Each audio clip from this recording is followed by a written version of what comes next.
make it. So I'm a minute or two late. What's up? 3 minutes late. Ah, damn. Hello, everybody. Feeling better. Not 100%, but feeling much better. Except my stomach's been hurting lately, man. I'm getting old. It's one thing after another, dude. I get the fucking tooth removed, because what the fuck? It's a second molar. I don't even need it.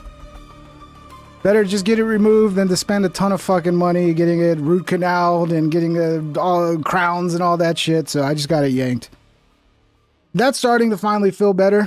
You know, the area where they removed the tooth. It's a little sore, but it's feeling better. But then they got me on these fucking antibiotics, bro. They got me on these antibiotics. I don't know what it is, but this shit is giving me a stomach ache, dude. Really annoying. How's everybody doing, man? But yeah, I'm back. I'm gonna look for a lot of shows the rest of this month. I got to make up for the last week, and so the 4 shows a week is probably going to be out the window for the rest of the month. I'm going to do as many as I can to make up for it. So hopefully you guys will be here to enjoy the show, to watch the downfall of MAGA, because that's what it looks like happening right now. Unfortunately, Trump is destroying MAGA. Look, there's still time for him to make a great comeback and you know, be the guy we hoped he'd be, but a lot of disappointment out there, especially with his with that interview with Laura Ingraham. Man, did he just say all the wrong fucking things. He started sounding like Vivek Ramaswamy. You know, Americans just aren't talented enough to do the jobs. We need to get everybody from overseas. It's like, okay, well, that's fucked. And I don't believe you. And if that is the case, then maybe we should work on that problem and figure out what the issue is. Why people don't have the talents, which I think is bullshit, dude. I used to do a pretty complicated fucking job. You know, I was a field engineer. There was a lot of shit you had to know to be a field engineer in telecommunications for cell sites. You had to know the equipment really well, basically. And I would constantly get field engineers who didn't know shit. They were just taken out. They were just grabbed from the street. They didn't know anything. And within a week, I could train them to do the job and at least go on their own and get some work done. Right? Something that took me fucking, you know, a long time to learn. I could like break it down to the bare essentials so that these people could just get the fucking job done. And then maybe after a year, they'd get actually good and then they could do the same thing to somebody else. We can do that in America. We can fucking train people, bro. The sad reality is like not every job, right? Not every job, but most of these jobs where they're like, oh, you need to be this expert and blah, blah, blah, blah, blah. You can train most anybody in 2 weeks to do a lot of these fucking jobs. Okay? We're not fucking idiots, dude. Americans, and then it's Trump saying this shit. That's what's so fucking annoying. We got the Epstein files again. The Democrats released some Epstein emails and they're trying to make it look like it's, like proof that Trump, diddled some kids. Now, I'm not saying he did. I'm not saying he didn't. I still think the most damning thing is his own behavior around the Epstein files, his 180, his all of a sudden, it's a hoax, guys, you know, after acting like they were going to fucking release it all and give us everything. And then all of a sudden it's a hoax and there's nothing to see here. That's the most damning thing with Trump. These emails are a fucking nothing burger. They really are, in my opinion. Maybe I'm wrong. But we'll get into that. And then we got Tucker Carlson and Ben Shapiro. The war is on with these two, and I'm here for it. I mean, it's like everybody hates Ben Shapiro, so I don't think this is going to go well for Ben. Because there's not very many Ben Shapiro fans out there anymore. I'm noticing that. Maybe I'm wrong. Totally vindicated Fuentes now. With what, Amanda? With him not voting for Trump? Yeah, I mean... Yeah. I don't know. Like if I could look back at the election time, would I have not voted for Trump? I still think I still would have voted for Trump. Unfortunately. But yeah, I mean, I was expecting to be disappointed. I was expecting to not get everything I wanted and to be disappointed. But not to this level. This is a level of disappointment that I was not expecting. Anyway, what's up, everybody? Before we get into it, let's say hello to the chat. Hello, Amanda Smith, number 5. Olin Dan Sock, what's up, bro? Dude, I got the fucking Dan. I got the emojis now. I just have to add them. A gentleman on Discord helped me. We got all the emojis. I just have to go in on YouTube and actually add the emojis. So Emojis coming soon, Dan. You should be very happy about that. Wayne Kerr, what's up? I was 19 on the flight deck of an aircraft carrier. I always thought to myself, they're trusting me with this shit? If they can train a kid to do that or invade a country, then Americans are trainable. Exactly, Wayne Kerr. I mean, why would an American go and get a fucking degree in some shit that they know that there's not going to be a job there for them because they're just going to hire fucking people from another country for half the price that you would have to pay the American for? So they basically give up. It's like, oh yeah, let me go learn fucking engineering just so I can never get a job. And it could just go to fucking foreign H-1B workers. Yeah, maybe Americans have given up on those skills. But I've been in those jobs. I've been in the high-tech fucking jobs, okay? Working with RF engineers and fucking system engineers. And I've been in those jobs. You can teach people that are fucking intelligent, right? You got to find, like, see, for me, I didn't go to school. I learned on the job, but I was really fucking good with computers. That's usually the difference. If you're really good with computers, everything's done on a computer. You just need to know the fucking software, the app to do this thing or that thing. And then you got AI now. Like, if they had AI when I was a field engineer, my God, I go into like Grok and I ask questions about like RBSs because I worked for Ericsson. And it's like, they know every troubleshooting step. The AI literally, I could be like, if a radio is down and you have a link down and you have like 3 radios and alpha, beta, gamma, if one of those radios goes down and there's no link light, there's no connection to that radio, what are the troubleshooting steps? And Grok just like completely knows every step of the way what to do. Do we really need fucking super intelligent people when we got AI like that can fucking walk people through the job? The AI fucking knows everything, is like the best helper you could ever have. I think it's bullshit, dude. I don't know what fucking Trump's doing, but he's destroying MAGA, dude. It's dissolving at the seams right now. And you know, I think we'll still have America first. We'll still have that mentality, but it's time to really figure out where we go from here. Now, again, things aren't done. We're not done. Trump could still all of a sudden like find his mojo again. You know, he could get back to early, like what we saw earlier in the year. A lot of people were happy with that. It seemed like they were actually attempting to do some of the things that his voter base wanted him to do. He could still get back to that, but as of right now, it's not looking good. Not looking good. Anyway, let's get to the first clip. We got actually this news. This is the Epstein emails that the Democrats are literally losing their mind about. They're like, we got him. And it's like, dude, come on. First of all, they're blocking the victim's name. The victim is Virginia Giuffre, Virginia Roberts. And they're blocking the victim's name in the emails.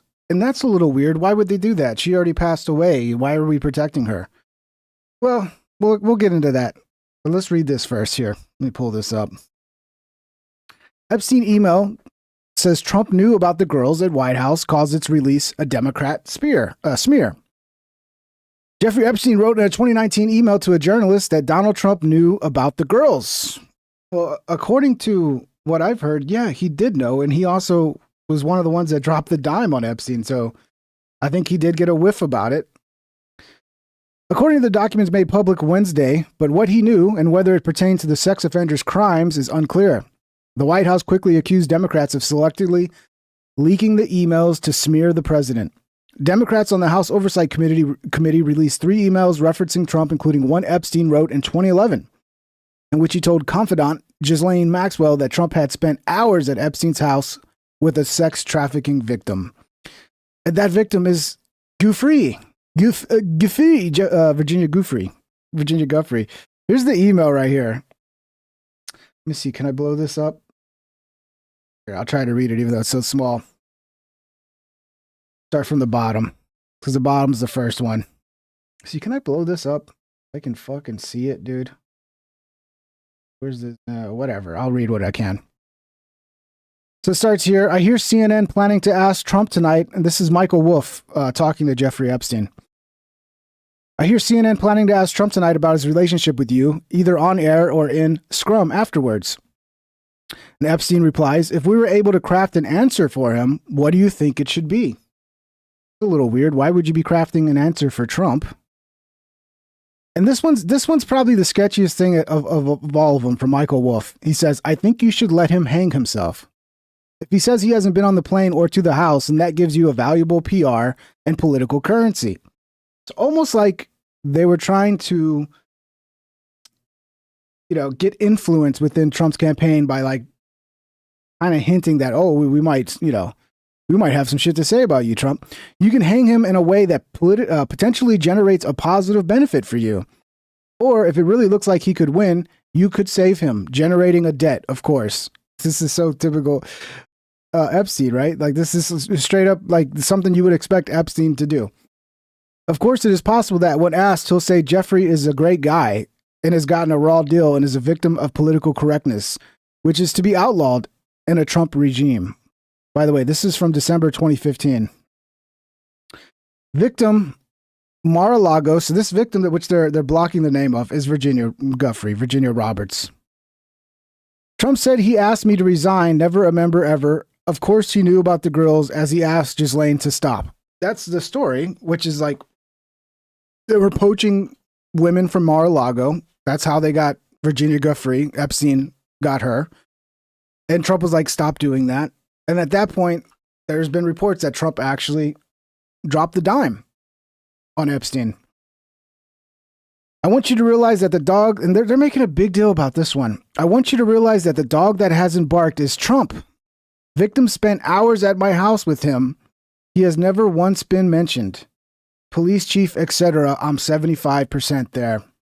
By the way, it's a little weird the way Jeffrey Epstein writes.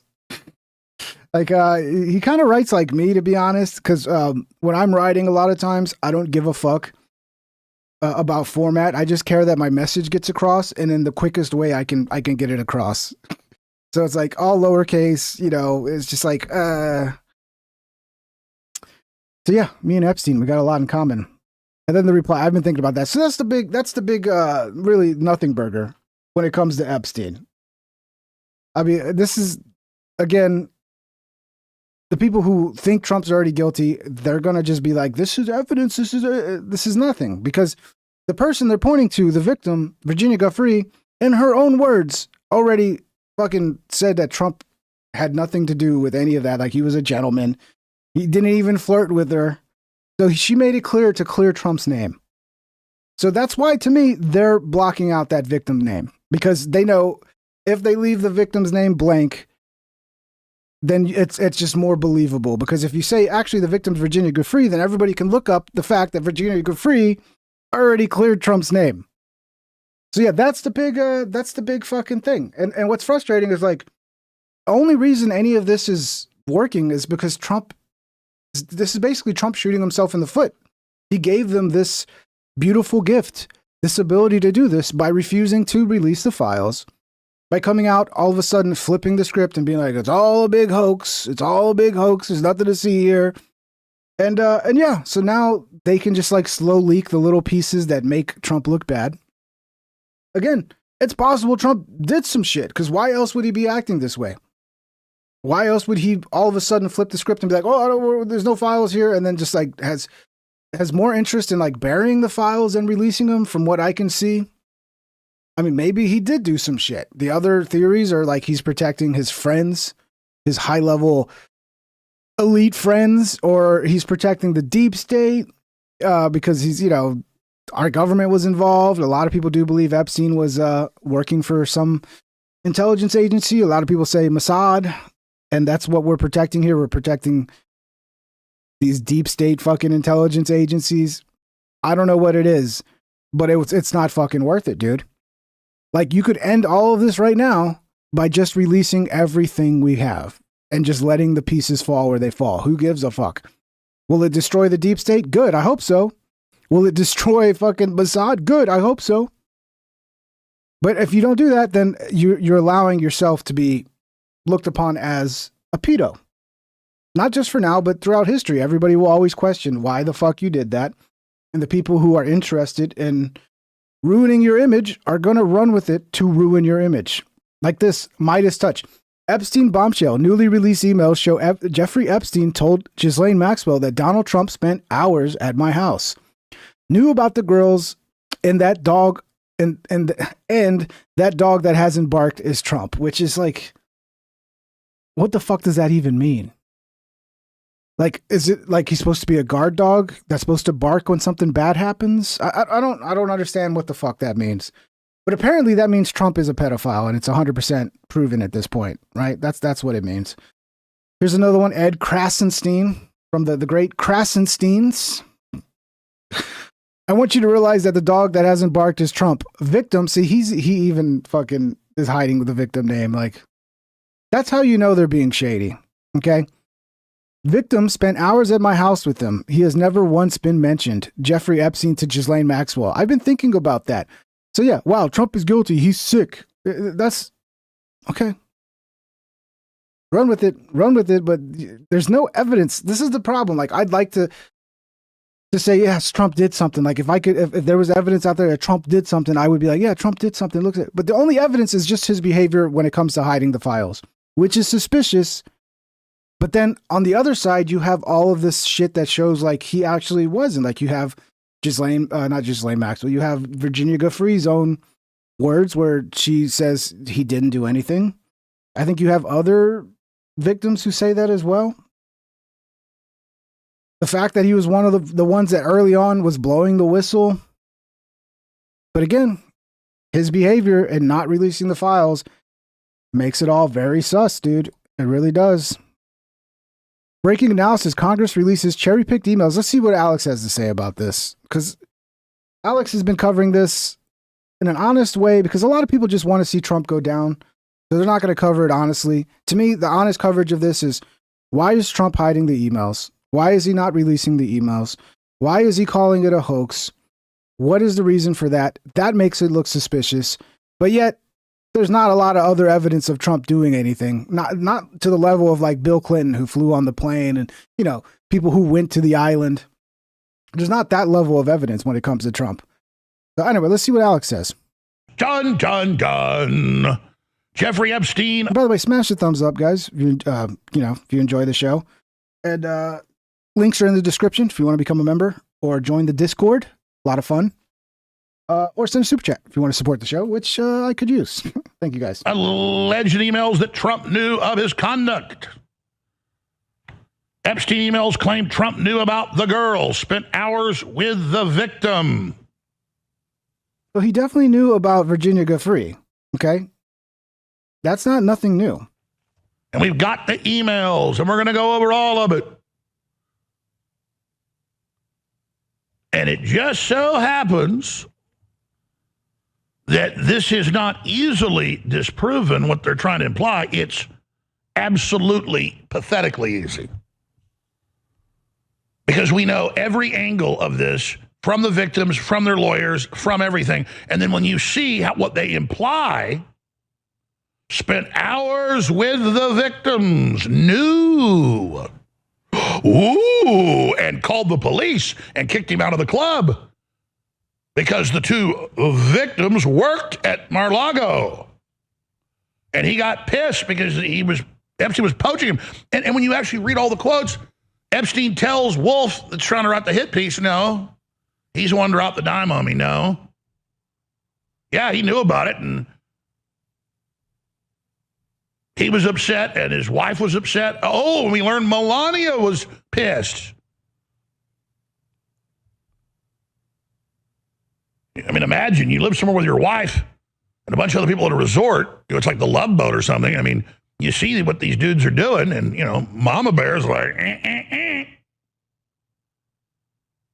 And so, never went to Zorro Ranch, never went to the Caribbean, none of it, like Bill Clinton and all the rest of them. That said, though, Trump has been covering up for the bad guys. There's no doubt about that. Now, obviously, most of the real stuff's been destroyed and disappeared by the Democrats and Comey and all them that control the file, and we have a big developments on that front that's come out in court that Maureen Comey, the daughter that ran the Epstein cover-up in the Southern District of New York, she came to Epstein and said, we'll drop the new charges. Just say you saw Trump screw girls. But it didn't happen. It wasn't real. So that's where we are. And so when you hear the file, the list, there's all sorts of court cases, all sorts of lawsuits, terabytes of videos that have been disappeared. They've changed their story. There's definitely a cover-up. Yeah, and if Trump would stop with the cover-up, all this would go away. If all of a sudden Trump was just like, okay, we're releasing everything, here's everything, it's out there, fuck everybody, like, that's it. This is all in Trump's hands.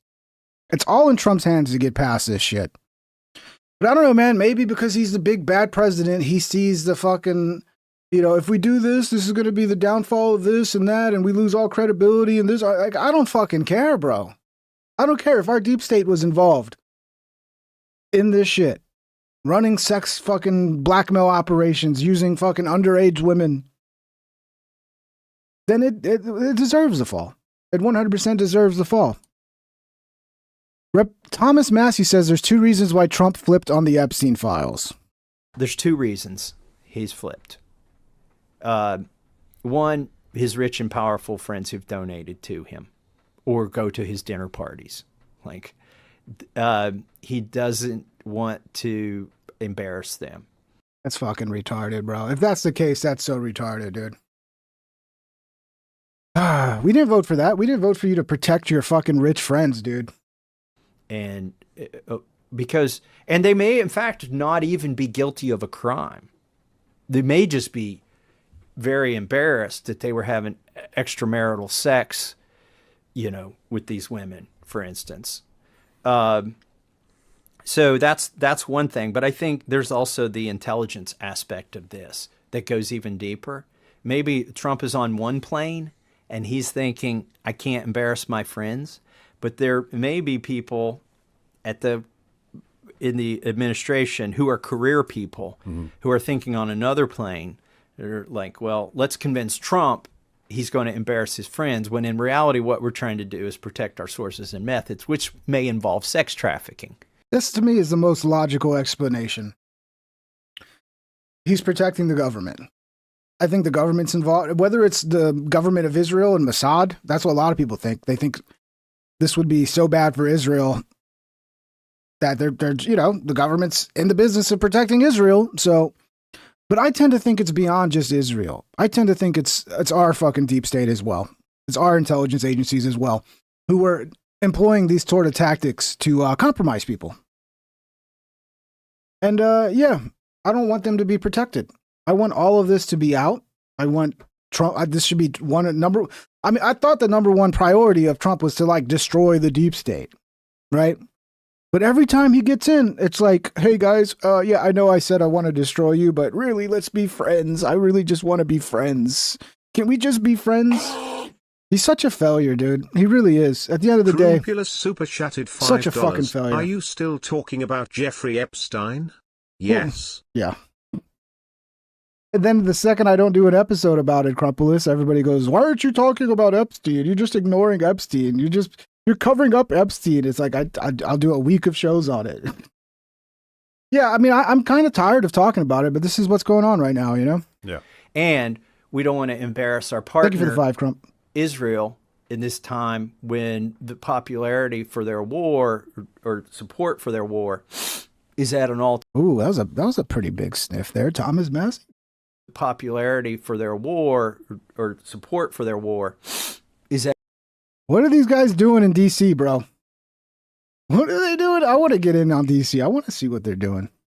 I want to get in their little fucking booger sugar parties, man. At an all-time low, and now we're going to find out that their defense minister, Ehud Barak, was documented with Jeffrey Epstein 36 times.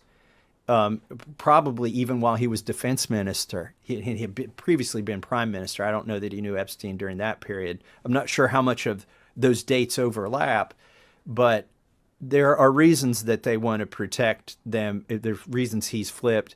And I don't think his children or J.D. Vance or even Pam Bondi or Kash Patel were read into all that when they originally said all of this stuff should be released.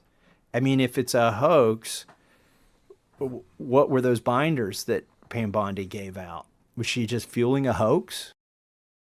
That was a fucking joke, dude. Remember that? Epstein files, and they're all taking pictures with their white binder. The Epstein files. Oh man, they really are doing a good job of like making us look fucking stupid. Stephen A. I don't know why I kept this in here, but let's see what Stephen A. says. Wow, Stephen A. goes berserk on Democrats for only caring about the Epstein files now. Ladies and gentlemen, keep in mind that the Every time you tune into Stephen A. Smith, there's one thing that you can guarantee. He will be yelling at you. Epstein files were in existence and free to have been opened during the Biden administration. This is actually his quiet voice. This is his inside voice, believe it or not. You were there for 4 years. How come you didn't open it as a Democratic Party then? What am I missing? I'm not saying I know. It's a legitimate question. Maybe I don't remember the answer. Maybe my extraordinary producers should be able to help me during the commercial break. But from my understanding, the same files that were open or being open now with the 220 pages of documents or whatever it is, with various emails, that could have been done when Biden was in office. Well, why didn't you do it? If it's so important now. Because honestly, the Democrats don't care about justice or actually releasing the files. They just want to make Trump look bad. So this is perfect for them. The worst thing that could have happened to him was for Trump to actually stick to his guns and release the files. All of them. So that we could go through and actually understand what is capable of being understood from the files. Instead, Trump said nope, and now the Democrats can cherry pick. And just because obviously, they say Trump's in the files, guys. Trump's in the files. Of course he's in the files. There's a lot of people in the files who were associated with Epstein, who had meetings with Epstein, not all of them were fucking kids. Just because you're in the files does not mean you were fucking kids. It means you had some contact with Epstein at some point. But yeah, just release the fucking files, bro. Seriously, when can you learn or accept that you fucked up? And you need to recourse. You need to set a new course. Entirely. Everything right now is just off course and completely fucked, Trump. So it's time to reel it back in and get back to the Trump who ran. I want to hear that guy again. I want to hear the guy going, hey, we're going to get rid of income taxes. And we're going to send you a $2,000 tariff check. Fuck you and your $2,000 tariff check. Shove that shit up your fucking ass. What I want is to stop being ripped off every year for the money I fucking work for. That's what I want. I don't want your piddly little $2,000 fucking check. Okay? That's not what I want. But I don't know, man. Maybe he just is incapable of getting anything done. I know it's not easy to get shit done. There's all these little roadblocks, but at a certain point, you just got to say, fuck them roadblocks, bro. Just drive right over them. And the people will be like, yeah, there we go. Yeah, fuck those roadblocks. Fuck those judges. We got to do what we got to do, man. What were the Democrats doing at that particular moment in time?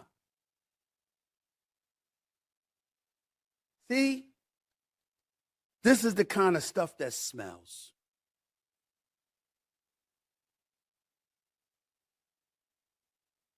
Because my attitude is just deducing how much they despise Trump is if there was some real bona fide dirt on him, since you went after him with the 34 felony convictions, which essentially was deduced to him paying hush money to Stormy Daniels, a porn star, just so she wouldn't reveal their happenings with one another leading up to the election in 2016. Okay? If you had something like that you were willing to parade him through the streets with, of course, if you had something on him about Epstein, you'd have let it go earlier to make sure he didn't become the 47th president. That's just my thinking from a logical perspective. But what do I know? Yeah, and if they had something worse, if they were sitting on something worse, we would have seen it right now. Instead, what they did was they released some shit that proves absolutely nothing, redacted the victim's name because that would actually tell people, oh, actually, this victim's already cleared Trump, so this is a nothing burger. So clearly they don't fucking have anything, but maybe there's still shit that they can take out of context, I'm sure there's other emails where Epstein mentions Trump and they can be like, ooh. Meanwhile, the email really is saying fucking nothing and proving nothing. And then they're like, oh, Epstein, because there's an email where Epstein said Trump was like the worst person in the world or something like that. And they're like, ooh, Epstein. It's like, dude, now all of a sudden we care what Epstein thinks. I would think Epstein knew that Trump dropped the dime on him, right? So if Epstein knew that Trump dropped the dime on him and they were already fighting over real estate deals, I'm sure Epstein's got a pretty big bone to pick with the fucker. That Rabbit's Dynamite What's up, Rabbits? super chatted $20. I hope there is some truth in the Epstein files at this point, considering Garland and friends had custody of them for 4 years. What we need is just complete transparency, man. So like, look, here's the thing. There is that risk. Like, okay, did they already fucking compromise the files? Was all the dirt that they don't want us to know about, have they already taken that out? And are we just going to get, basically a nothing burger or just shit that just makes Trump look bad and then we leave out everything else? We just need transparency, right? And no one's going to trust whoever they put in charge of it, but it would be nice if somebody was to come out and go, okay, here's all the files we have. According to, our forensic investigation, it looks like 20% of the files were deleted a year ago. So there's more here that we're just never going to get because the deep state just give us transparency as much as possible. That's what we're not getting. And then there's a question of like, what if there are no more files? What if we already got the files? I think there's more. I think there's more. I think the deep state knows what the fuck's going on. I think there's people in the government who know what the fuck was going on here. And in my best guess, I think it was a fucking intelligence operation. I really do. I think there's no reason to cover this up the way they're covering it up unless there's, some sort of deep state fingerprints over this. That's the only reason it would make any sense for like Trump to just all of a sudden back down. Either that or, he's a pedophile. He did some stuff, which I just honestly, I just don't think the evidence is there to say that for sure. Of course, the Democrats will. The Democrats will. They've been saying that even before all this shit, Thank you, Rabbits. Appreciate you, brother. Here's Timmy Pool talking about it. Democrats tried to frame Donald Trump and got caught the same day. It is insane. The emails released by Democrats expose a bigger scandal involving a journalist colluding with Jeffrey Epstein to smear Donald Trump, which I kind of agree. The little reply by Michael Wolff where like they're trying to get leverage on Trump. That's probably the most salacious part of it. Democrats recently released emails from Jeffrey Epstein, as well as emails between Jeffrey Epstein and journalist Michael Wolff, which they said proves Donald Trump was engaged in untoward activity, and that is an understatement. However, shortly after the release of these emails, not many people noticed the victim's name that was redacted was, in fact, Virginia Giuffre, who had already testified years ago that Trump never did anything wrong. So the question then becomes, why did Democrats choose to redact the name of an individual who had already testified Trump never did anything wrong? It's because they know that Virginia Giuffre testified this, and by redacting the victim, no one knows who the victim supposedly is, and it implies Trump did something wrong. In other words, they're trying to frame Donald Trump. Now, hey, don't get me wrong. I want the Epstein files released. I'm with Thomas Massie and Ro Khanna. Let's go, baby. I don't know why Kash Patel, Dan. By the way, they did vote. The House voted to release the files. So I think the Senate's going to be voting on it. I forgot when, but yeah. Let's release the fucking files, bro. If the files take down Trump, great. Good. If Trump is guilty of shit, I want him taken down by the fucking files. Okay? And I think a lot of people would agree with that. Trump voters included. If Trump was involved with the shit Epstein was doing in a nefarious way, not just involved because he blew the whistle, etc., what they're saying now, but he actually was doing shit with underage women, I want those files out and I want to get rid of Trump today. Impeach him. Let's go. But I don't know if that's what the files are going to say because we don't have them. And Gina Warney Mouse is saying there's nothing going on, and they haven't given us a good enough reason to believe nothing is going on. So they botched this one.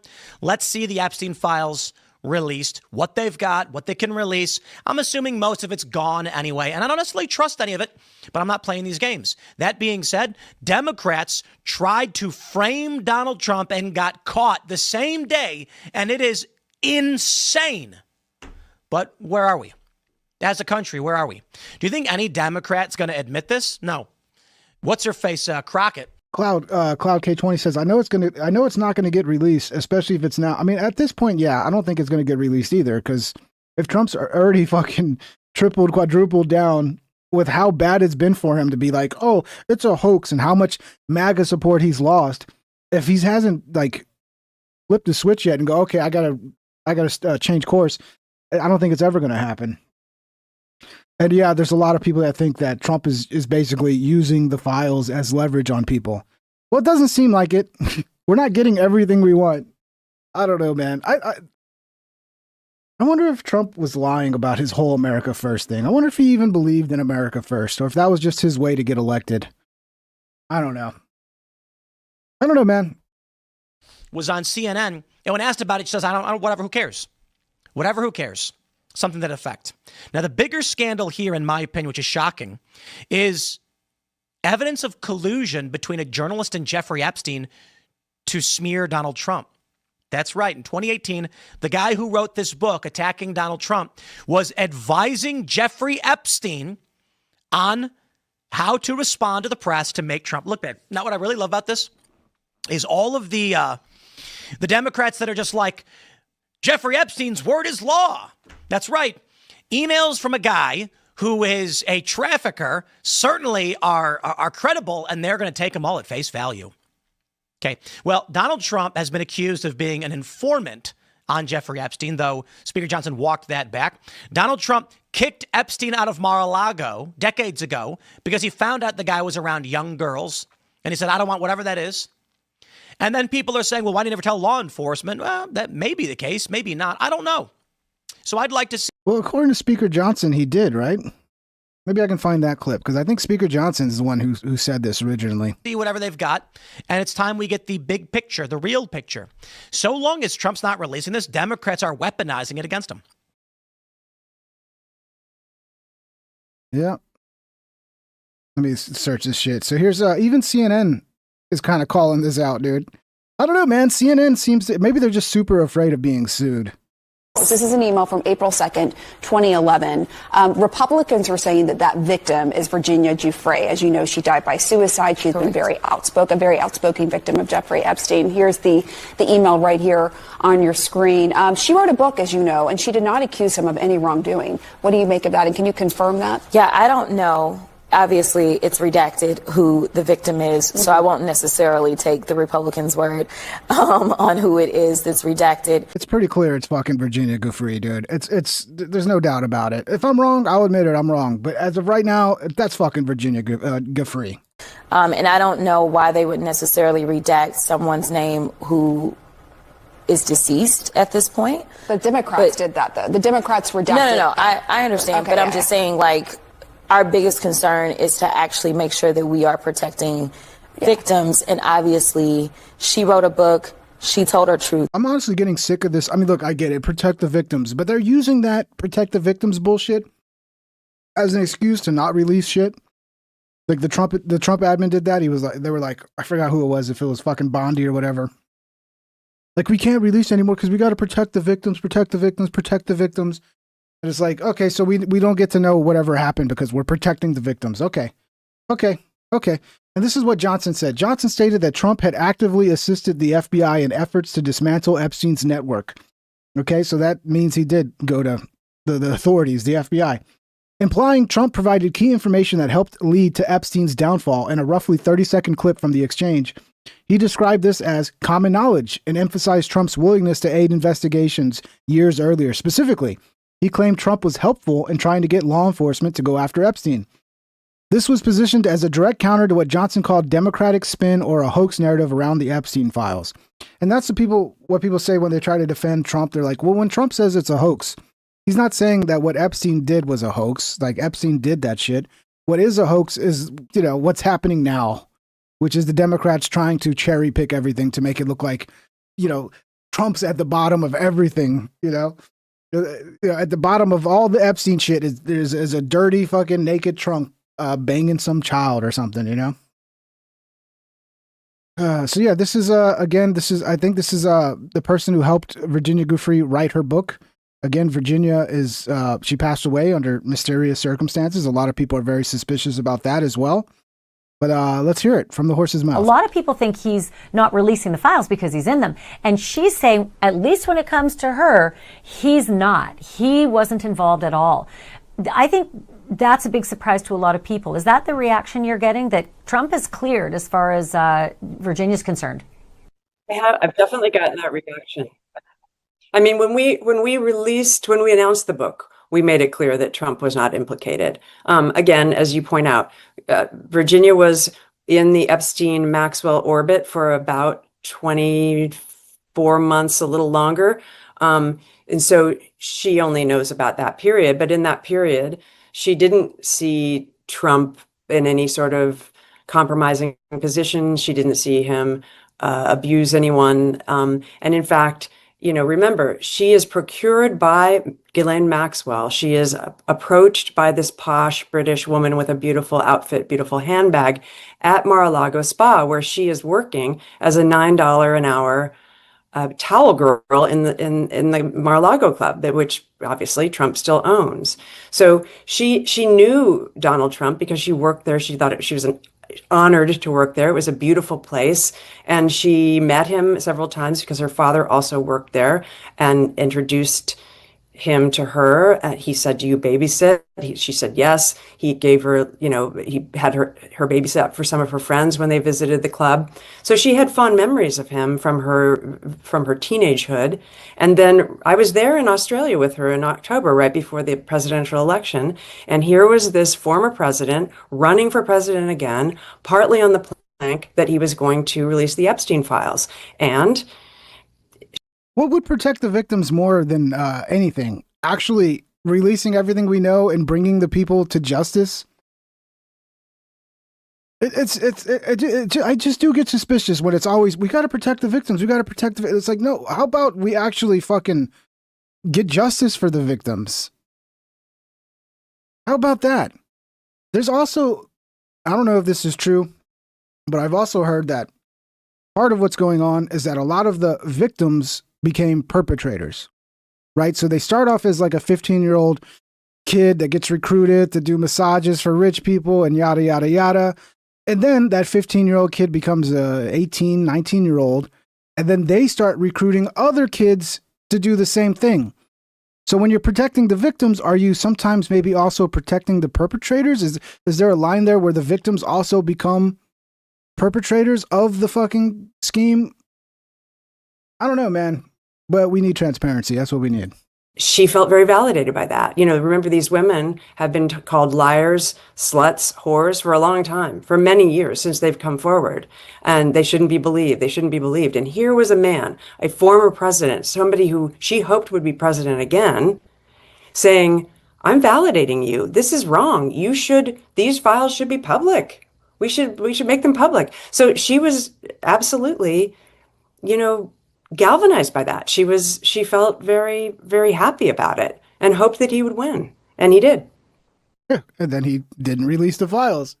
And then he protected the fucking, dude, if I was to bet, I had a fucking, a table in front of me and I could lay down a giant fucking bet, that bet would be, this is a deep state intelligence operation. And because Trump's the president, he feels like he has to protect it. Not what we voted for, fuckhead. Not what we voted for. Now, look, I'm not the biggest Benny Johnson fan, but I think he breaks this down really well. The Democrats released an email that said, yo, here's President Trump spending time with Epstein victim, right? Okay, so let's click through. Please scroll down and click through the Democrats' email. Let's go through and debunk the whole thing. So they released this. They should be sued for this. I mean, I don't know if you can. I don't know how that works. It's hard to sue the federal government. They should be sued for this. Oversight Democrats, let's go to the first page here.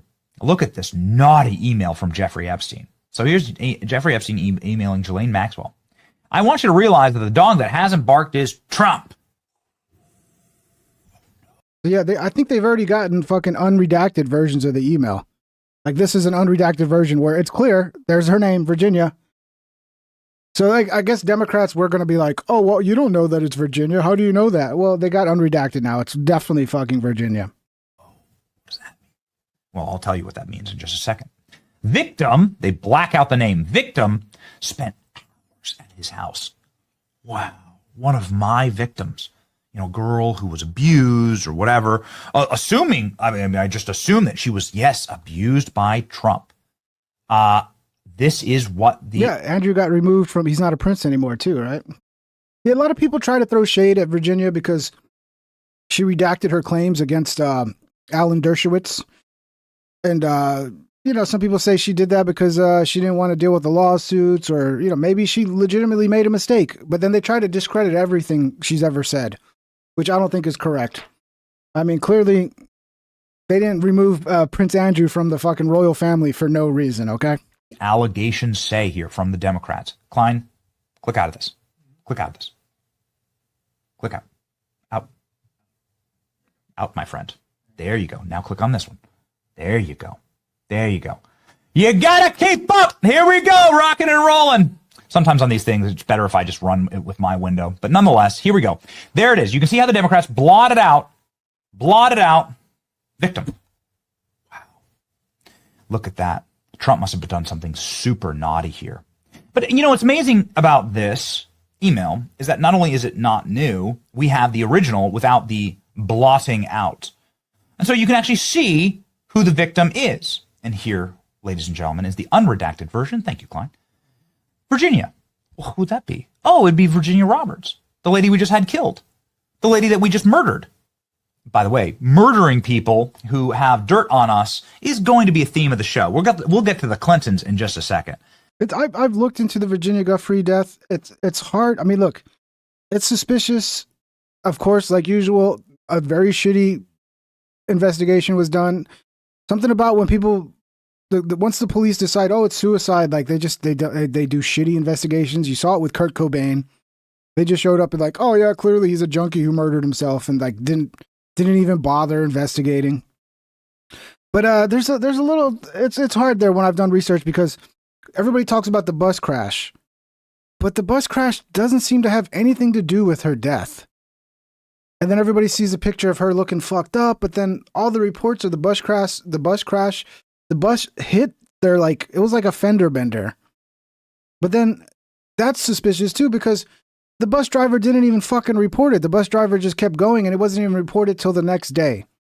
And then Virginia ends up in the hospital for like a week, but apparently that was because she was having she was having some sort of kidney issues and she needed, it's so fucking complicated, but it is suspicious because it's another situation where someone says, I will never kill myself. And then they allegedly kill themselves. So I don't know, man. I don't know. It is amazing the way that Democrats swing on Trump and end up knocking out their own molars.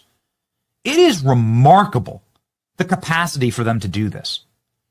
The ability for them to take a big hammer, a sledgehammer, and swing it as hard as they possibly can, hit rubber, and have it bounce right back up into their own ballsack.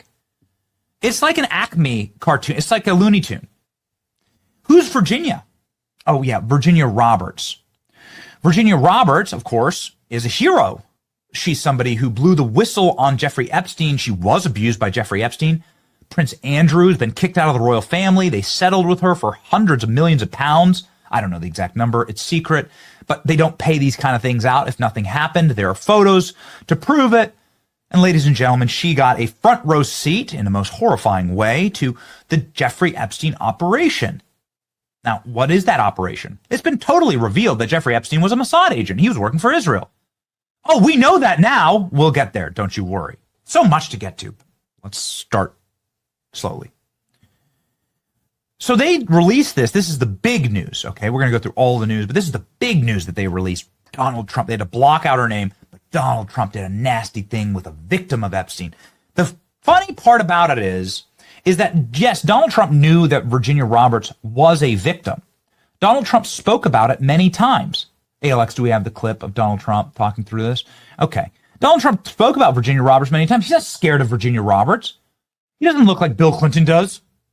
When you bring up any of his accusers, Donald Trump's like, yeah, that's a sweetheart. She worked in the spa at Mar-a-Lago. Predator Jeffrey Epstein stole her from Mar-a-Lago. He engaged in abuses of young women. I kicked out Jeffrey Epstein for that exact reason. Virginia Roberts, in her own hand, please, deposition, in her own hand, says Donald Trump was nothing more than an absolute and total gentleman to me. Donald Trump is somebody who never touched me, never abused me, never flirted with me, she even says, in sworn deposition to the court. Virginia Roberts is someone who has said this not only in court documents, but also in media and in her book and in depositions. And she would have done it before Congress, but she was murdered. How can you possibly say that? We heard that she committed suicide. Well, listen, guys, I'm just going off of the words of her father, okay? I don't know Virginia Roberts, never met her, don't know her. But let me tell you a little story about Virginia Roberts. Get that suicide tweet for me and get it right now. Virginia Roberts told us she wasn't suicidal. So that's the first thing, okay? Speaking of, when you're talking about ornaments that don't hang themselves, when people tell you straight up, I'm not suicidal. Actually brings back a memory of when I was researching this. A lot of the people that believe that she did off herself, they think it was because she lost custody of her kids, which to me is weird as well. Because apparently she was there's rumors, there's pictures also, like there was one accident, I think she didn't even mean to make it public, but like the pictures of her like all bruised up and shit. There was allegations that she was getting beat up by her husband. Okay. Don't know if they're true or not. But then they took custody away from her and gave it to her husband. So there's a lot of people think that that's what led to her becoming suicidal, is because she lost custody of her kids. So I don't know. I'm very suspicious of it all. The thing is, like with shit like this, I don't think we'll ever get answers. You should tend to believe them. That's a bit of a cry for help. Virginia Roberts posted this online when she was coming out in a deposition against Prince Andrew. She says, if something bad happens to me, know this, I'm not suicidal. And what happens next? Well, just about a year and a half after she posts this tweet, Virginia Roberts gets hit by a bus. How did that happen? Well, I don't know. Nobody's ever explained it to us. Yeah, so this is her post. I'm making it publicly known that in no way, shape, or form am I suicidal. I have made this known to my therapist and GP. If something happens to me in the sake of my family, do not let this go away and help me to protect them. Too many evil people want to see me quieted. Okay, like that right there just tells me she didn't kill herself. It's hard to read something like this and then be like, oh, but then a year later she dies and it's suicide and we're supposed to just believe it. I don't know. Maybe, look, if I'm going to play devil's advocate, yes, maybe circumstances changed. She got beat up by her husband, allegedly. And then the courts said, hey, we know you're getting beat up by your husband, but we're going to take his word and we're going to take your kids from you and give custody to your husband. And you're not even allowed to see her. Because at the time, she wasn't even allowed to see her kids. And maybe that drove her to be all of a sudden become suicidal. But I don't know, man. Somebody like this, with the knowledge she had, and in my opinion, knowledge of deep state intelligence agency fucking shenanigans, the worst of the worst type shenanigans. And then she's telling you I would never kill myself. And then, oh, conveniently, she just happens to kill herself. Again, we'll never know what the fuck happened here, but I think you could all, like me, reasonably conclude that, hey, there's probably some fucking funny business going on here. I don't know. Why did she get hit by a bus? Was she in like was she traveling in downtown Manhattan or Chicago? Nope. She was in the middle of the Australian outback, literally on a farm in the middle of a rural road in one of the most remote places on Earth. Again, this is hard to research. When I did research on this, everything I could find out was that the bus crash wasn't actually bad. It was basically, and the bus was going like 45, 50 miles an hour. That's the part that's weird to me. Like, imagine you're in this little car and you get into a collision with a bus going 45 to 50 miles an hour, like, how is that just going to be a fender bender? Unless, you know, they changed lanes and just touched and then went, like, usually if you get hit by a bus going that fast in a small car, you're going to get fucked over. But apparently it was such a nothing burger that the bus driver just kept driving and didn't even report it to the next day. No investigation was done. And then she ended up in the hospital for a week. But apparently she wasn't in the hospital because of the bus accident. That was totally different. Yeah, there's a lot of we just don't know the actual fucking details, man. Well, what happened after she got hit by a bus? Was someone arrested? Did they ask the driver, like, who are you? What are you doing out here, running people over? Nope, nobody was ever charged. Nobody ever faced any punishment. Well, that's completely strange. That doesn't make any sense. Don't make any sense. Well, Virginia Roberts, did she die? No, she was at... Yeah, Madman Productions, it's possible, like you said, it's all relative. Maybe she was going nearly the same speed. It is possible that you could just have like a fender bender where like there's no, just a little fucking dent or whatever in your car. But yeah, it's possible, but it's just, yeah, I mean, I guess if it's possible, it's possible. She's in a hospital? But... And she recorded a video that says she's going to die. Well, that's strange. After she said she's not suicidal? Yep. Again, the devil's advocate to that is that she was in the hospital. They told her that if she didn't get dialysis, she was going to die. And then 7 days later, she was fine. They let her out of the hospital because she got dialysis, if I remember correctly. She said she had days to live from her hospital bed after getting blasted by a bus in the middle of the Australian outback. That's all of these things, 100% empirically true. This is the story. And then lo and behold, just days after recording that video, found dead. Virginia Roberts. The official story, even though we haven't seen any autopsy, this is going to be a recurring theme, okay? There's a Vince Foster, it's the same thing. It's all the same thing. Yeah, I heard Vince Foster was fucking Hillary Clinton. That's the latest I've heard on Vince Foster, that he had the very, very terrible job of having to satisfy Hillary Clinton sexually. I don't know, but yeah, Vincent Foster, that's one. I mean, there's so many of these cases where it's like, oh yeah, they committed suicide. Oh, how'd they commit suicide? Well, first they took a shotgun and they blew their brains out, and then they took a pistol and shot themselves another 5 times in the brain. It's like, wait, how do you, what? I mean, it's just unbelievable. Even though we haven't seen any autopsy, even though we didn't see any evidence, even though her family members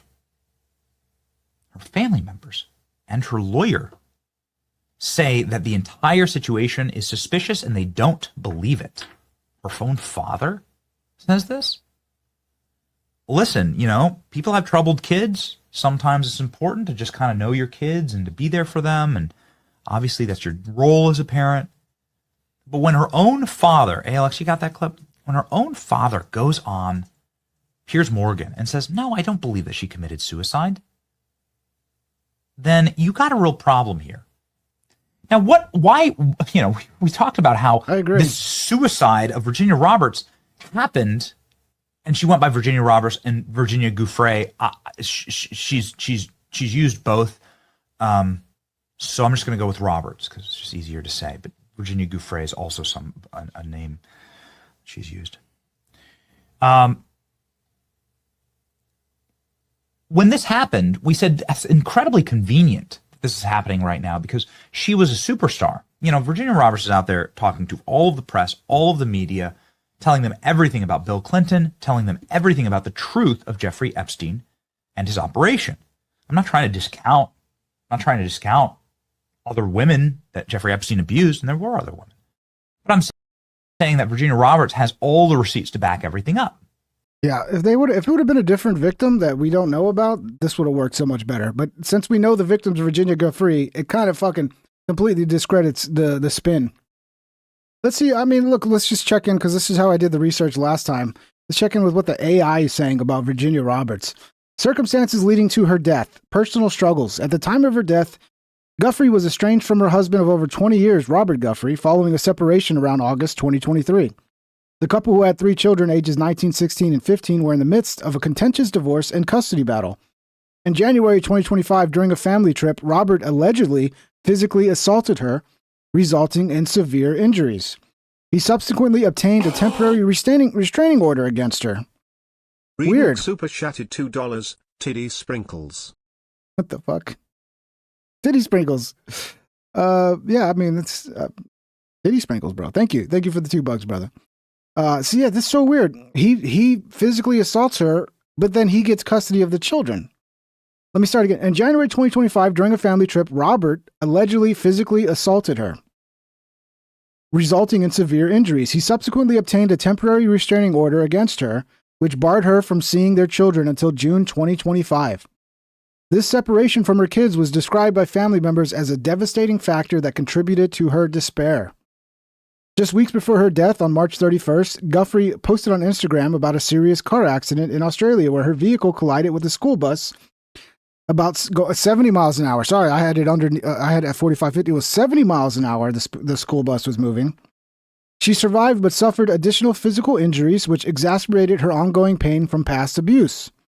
Broader impact of abuse. Guthrie's family and representatives emphasized that the heavy toll of her experience as an Epstein victim, including sexual abuse by Epstein, Ghislaine Maxwell, and others like Prince Andrew, against whom she settled a lawsuit in 2022, played a central role. She had been a fierce advocate for other survivors through her nonprofit.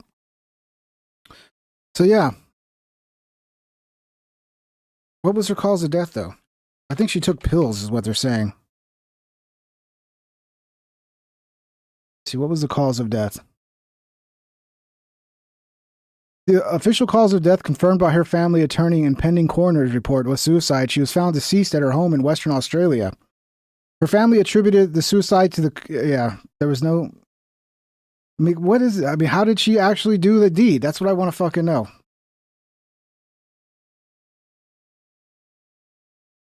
Come on, Grok. Give me the deets.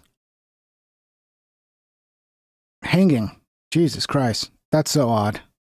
She was found deceased in the early morning at her home in Western Australia. Authorities and her family confirmed the method as hanging, with no evidence of foul play or external involvement.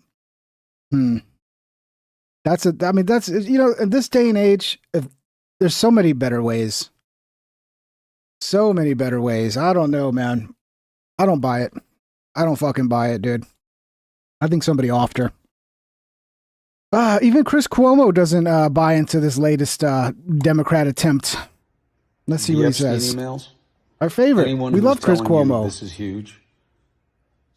Is a liar. Anybody who's telling you this is it, here we go, Trump's going down, is full of shit and just doing clickbait. Now, the thing is, the Democrats don't have to do anything but just feed that red meat to their base. So they can release some fucking thing where it's like, well, Trump is a dog that doesn't bark. And they're like, oh, that totally proves that he's an Epstein sexual fucking, yeah. It's like, it doesn't matter. It doesn't matter. The Democrats are going to run with it. Here's what I've always said about Epstein, and I have a lot of deep sourcing in and around this, okay? What Bongino, what Kash Patel, and now what Ro Khanna, and all the guys on the left, they're all full of shit, and they're playing you. And here's what sucks about it. There's no client list. There's no videos of powerful Democrats or powerful Republicans. There's none of that. It would all come out. They've sealed some names and some suggestions, and that should be fought in court, and they should fight to get them unsealed, and all the files should be released. Release the files. But know this. They lied on the right, and they lied on the left, and they did it for advantage, and they did it because... That Rabbit's Dynamite became a member. Hey, welcome, Rabbits. I thought you were already a member, bro. Thank you, brother. Welcome to the team. Really done dirty by a scumbag who should go to hell. And he had an accomplice. And there may have been more. Or they've been lying all along. Either way, release all the files. Release it. Look, this is time because the shutdown is ending and the Democrats want a new point of outrage because they're riding a populist wave. And that's what Epstein is for them. Same way they were ducking it before when it was Trump's guys doing it to motivate MAGA. But anyone who's telling you right now, oh, this is big, I've never seen them this scared, that person is full of shit. And I say release all the files, and then you'll see what there was there and what people knew wasn't there. And then you'll know what to trust who to trust and who to tell to fuck off. You would think this would force Trump's hand to release the files. And this whole government fucking opening thing has really pissed me off. Okay? I was okay if they want to do a clean CR to open the government, but these fucking loser Republicans put in a fucking ban on hemp, THC derived hemp products. And the shit I read about it is such misinformation. It's such bullshit. As somebody in Texas who does not have legalized weed, who now has these CBD derived things like with like Delta 8 or whatever. Like, I don't use Delta 8, but you have THCA. This shit is fucking great, bro. People keep thinking like this is like spice or like they think back 10 or 20 years ago where they had like gas station weed. You go buy spice and all the. No, dude, this is essentially just fucking weed. They did some science experiments to make weed out of CBD, right? That's all it is. And it's a little bit weaker than normal weed, but it still works pretty fucking good. And there's a lot of older people who are getting fucking a lot of benefits from this shit. You know, I've told this story before, but like my uncle passed away from lung cancer, and while he was going through chemo, he couldn't eat. He had no appetite. He couldn't sleep. He went to one of these local fucking dispensaries, got himself some Delta 8 fucking gummies. Next thing you know, he had an appetite and he could sleep. And it made a huge difference, okay? Because going through chemo is a nightmare. But, you know, of all the things the Republicans can do, right? All the things we want them to do, this is one of the few things they actually get done. And it's going to piss a lot of people off because this is not a Democrat-Republican thing.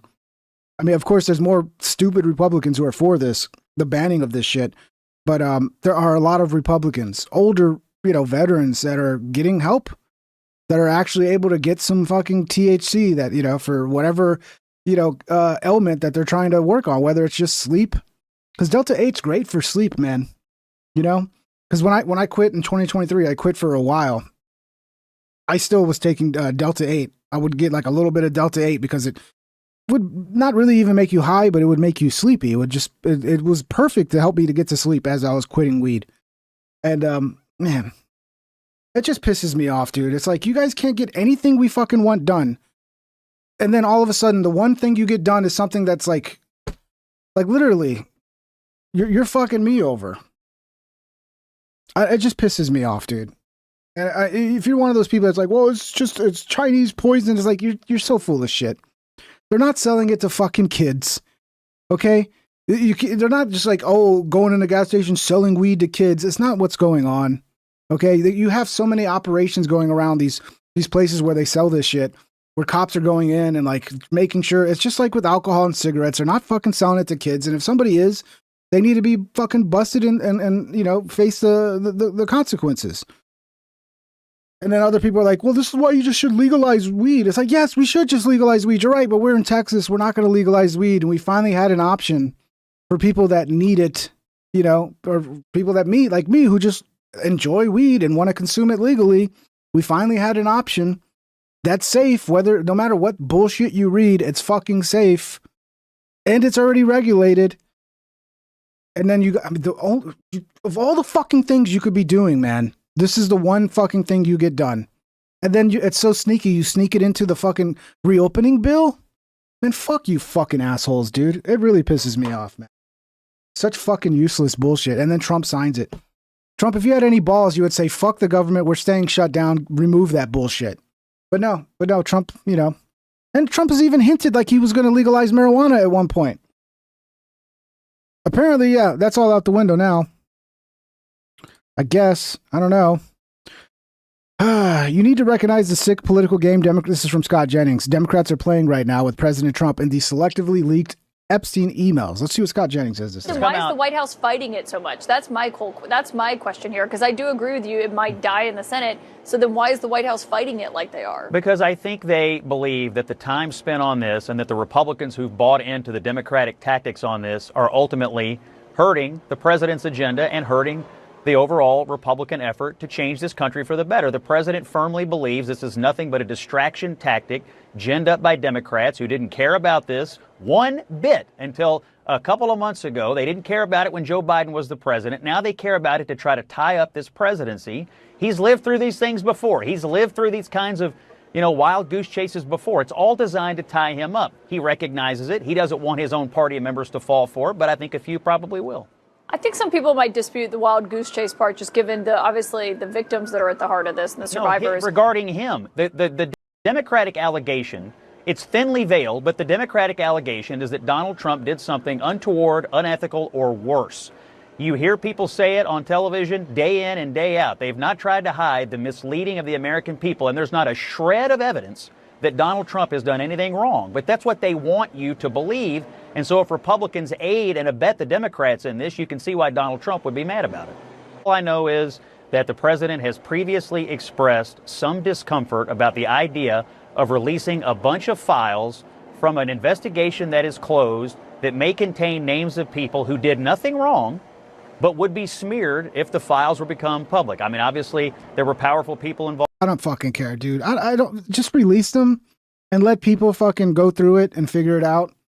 It may some people get smeared. Yeah, okay, well, fucking tough luck, dude. I think it's more important to the general fucking well-being of this country that we have transparency around shit like this. I don't think and that sounds just like a lame excuse to me. Anybody disputes that, and I have said repeatedly, and Bakari and I agree on this, if powerful people got away with things, we need to know that, and they do need to be brought to justice. But it is highly likely that there'll be names in these documents of people who literally did nothing wrong, yet would be smeared by just having their name in a file regarding affordability. Well, not just fucking, when you release it, go, hey, obviously everybody who's in these files is not guilty of something. And then let people do their investigations, bro. Jesus Christ. Bakari, I would only ask you this. I guess we're all just, we're too stupid. You have to hire a bunch of foreigners to do our jobs because Americans are too stupid. And now we're too stupid to be able to have transparency, to be able to not smear. I mean, come on, man. They have no faith in this fucking country and the people of this country. Why is the party of affordability today spending their entire day talking about Jeffrey Epstein? They got no message on affordability. They're the ones who put us in this crisis in the first place, and they know it. Come out. I find it curious, frankly, that the House Democrats today released these emails on the very day that we were supposed to be talking about the government reopening because the Democrats caved. Magically, these emails appear, but you can draw your own conclusions from that. Again, I think these things are being thrown out to try to smear Donald Trump, obviously, to try to change the subject away from the Democratic failures for having shut down the government for 43 days and inflicted pain on the American people. But nothing that I have seen in any of these documents prove anything, tell me anything. No one's ever disputed that Donald Trump knew Jeffrey Epstein. Of course, we've known that for years and years and years. We knew that yesterday. We know it today. And I just don't think, frankly, Caitlin, the American people, when they're looking at the pantheon of issues they've got going on right now, I just don't think this one ranks in that high for them. Oh, you're wrong, dude. This was the beginning of fucking. If you're gonna try to track the time, when MAGA kind of went off the rails and the beginning of MAGA's slow creep to death, this is it. This is the beginning of it, right here. It's all been fucking downhill since here. Bill O'Reilly sums up Epstein's strategy to smear Donald Trump with 3 devastating words. Bill O'Reilly, okay.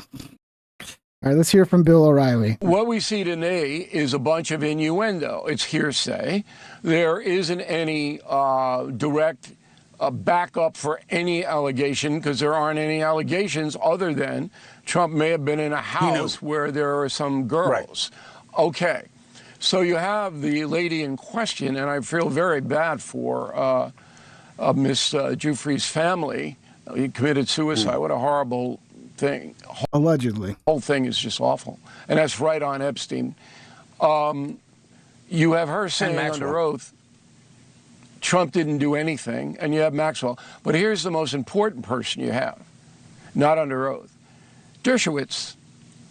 Dershowitz was Epstein's lawyer, and lawyer-client confidentiality ends with death. Dershowitz went on television today, said, I have all of the Epstein stuff, and there isn't anything. And I asked Epstein directly, while I was representing him, whether Donald Trump was involved in any kind of untoward activity.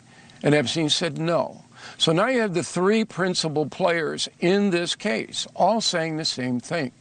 Yet the press is so irresponsible, so corrupt, so hateful, they will not even mention that. It's death by innuendo. That is what they are aiming for. Stephen A., what you think? I get that. And I think that what Bill said and just articulated is incredibly important. It is death by innuendo. A rare clip where Stephen A. is not yelling. That's funny. I guess when he's around white people, he brings his white guy voice out. Ben Shapiro doesn't care about Americans. He just proved it. So yeah, Ben Shapiro and Tucker Carlson have been going at it. And I think Tucker kind of kicks his ass here, man. I'm here for this because, again, the Ben Shapiros, the neocons, these are really one of the biggest reasons why Trump is so terrible, because what happens is he plays to the America First base when he's trying to get elected. He gets elected by preaching an America First message. Then he gets into office and the neocons just run everything. We got to get rid of the neocons, man. They got to go. But is he really a guy who cares about GDP or economic activity or some people getting rich more than he cares about the lives of his fellow Americans? Boy, that's a pretty heavy charge. You'd hate to level that against anyone. You'd hate to claim that about anyone. Could this be a guy who really only cares about a foreign country? So we went looking.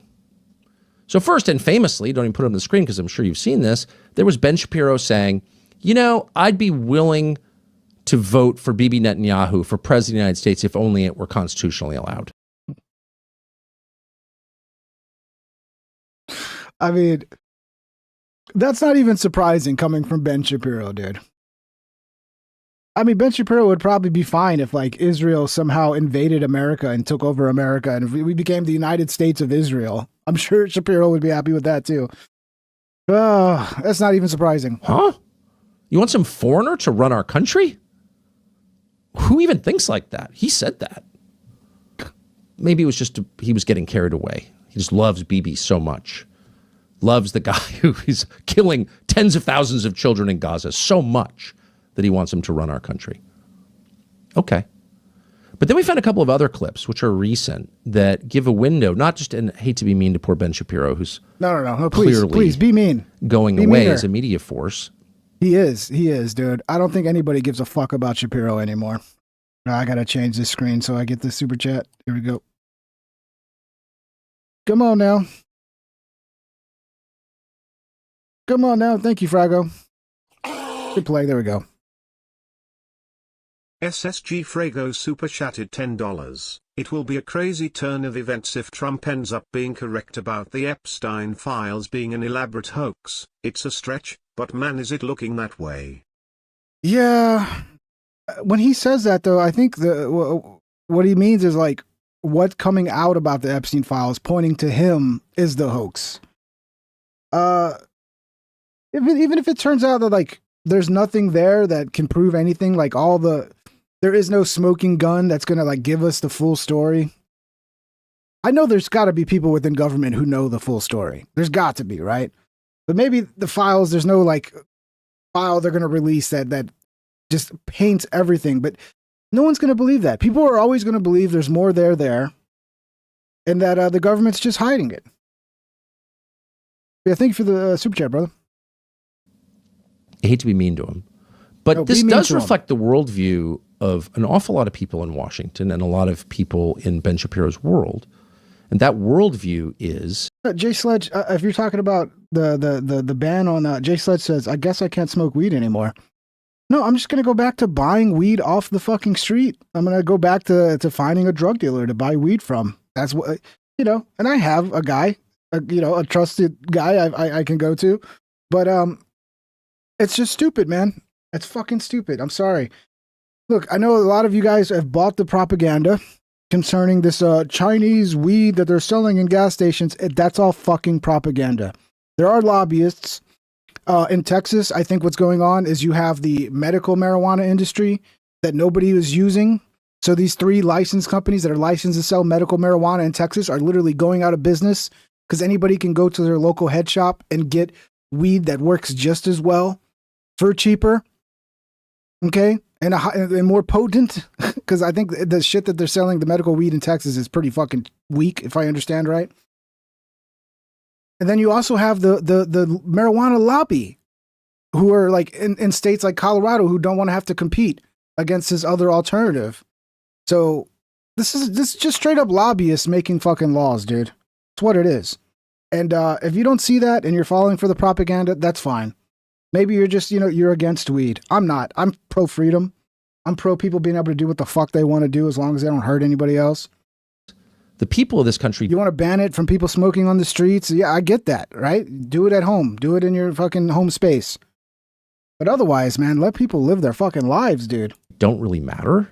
They can be replaced. And by the way, if you complain about the fact they're being replaced, which they are at high speed, it's measurable, then you're a Nazi and you must shut up and be punished.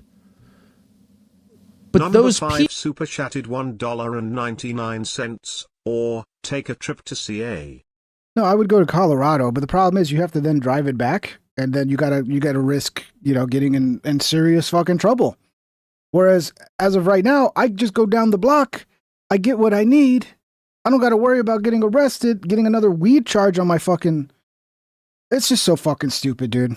Because look, the Republicans need to understand that being pro fucking legalization of weed is the right move politically. So even if you're just thinking about the big picture of winning elections, that is the right move. You would pull off so many people who are probably only Democrats because they're pro weed. People don't really matter. They should do what they're told. And ultimately, they should just serve the people who are profiting from all of this. Does he really think that? Well, here are a couple of clips that you can watch carefully and answer the question for yourself. Here's Ben Shapiro. We have trained an entire generation of people to believe that if their lives are not what they want them to be, it's the fault of systems, as opposed to decisions that are in their own control. And politicians absolutely have a stake in selling that. A lot of people in our industry have a stake in selling that. It makes people feel good about themselves and bad about the world. And the reality is, if you want a better life, you should feel better about the world and worse about yourself. If you're a young person and you can't afford to live here, then maybe you should not live here. I mean, that is a real thing. Okay? I know that we've now grown up in a society that says that you deserve to live where you grew up. But the reality is that the history of America is almost literally the opposite of that. It's hard to know where to start with that clip. I think that's been on the internet and people are experiencing gut level revulsion when they see it, and they really should. And there's so many ways to approach that. There's so many things wrong with those statements. So childish, those statements, so lacking an understanding of people or any connection really to the country at all. Zatoy Keys Cane Sword. Super chatted $20. Anytime any political/societal movement gains traction, out come the human parasites to take advantage of the situation. It's human nature, unfortunately. Yeah, you're right, Zato. This is why people become black-pilled, and I'm becoming black-pilled. And Midwest Request, I try to look. I can't find you listed as a member, bro. I don't know if I'm just not able to find you. There's quite a few members, so I'm trying to scroll through it. I can't do a search. Yeah, Midwest. I'm not saying you aren't on here, but I'm not seeing you from my quick little search, okay? For Midwest Request, who was asking if you were still a member. Zato, I agree, man. I'm becoming black pill, dude. We need a new guy. We need a new hero to rise. And I'll be honest, I think Tucker might have what it takes. Look, I know a lot of people don't like Tucker. I get that. But Tucker can kind of bridge the gaps. Like, he's not full on neocon right wing. He has some populist ideas. I don't think Tucker would be against legalizing marijuana. I think Tucker would be for legalizing marijuana. Thank you, LFA. 10 gifted. Thank you, brother. Damn. Welcome all the new members. Thank you, LFA. That's very generous, brother. I love you very much. Thank you, LFA. Living up to the name. Oh my God, another 10. Thank you, Rabbits. But yeah, I don't know. Tucker might be the guy. If he's serious about being political, he might be able to be that guy that could build a coalition that could rival something Trump did. I don't know if JD Vance is going to be the guy. Thank you, guys. That's 20 memberships, man. Welcome, everybody. Say thank you to El Jefe and thank you to That Rabbit's Dynamite for the gifted memberships, man. Very generous. Thank you very much, brother. You guys rock. Thank you. Welcome to all the new members. But yeah, I know it sounds ridiculous saying that about Tucker, but I don't know. We need sort of like an America First, a true America First type, not a pretend America First like Trump, a real America First type. And Tucker might be it, man. He might be it. But really what you see underneath all of that is contempt for the people who live here.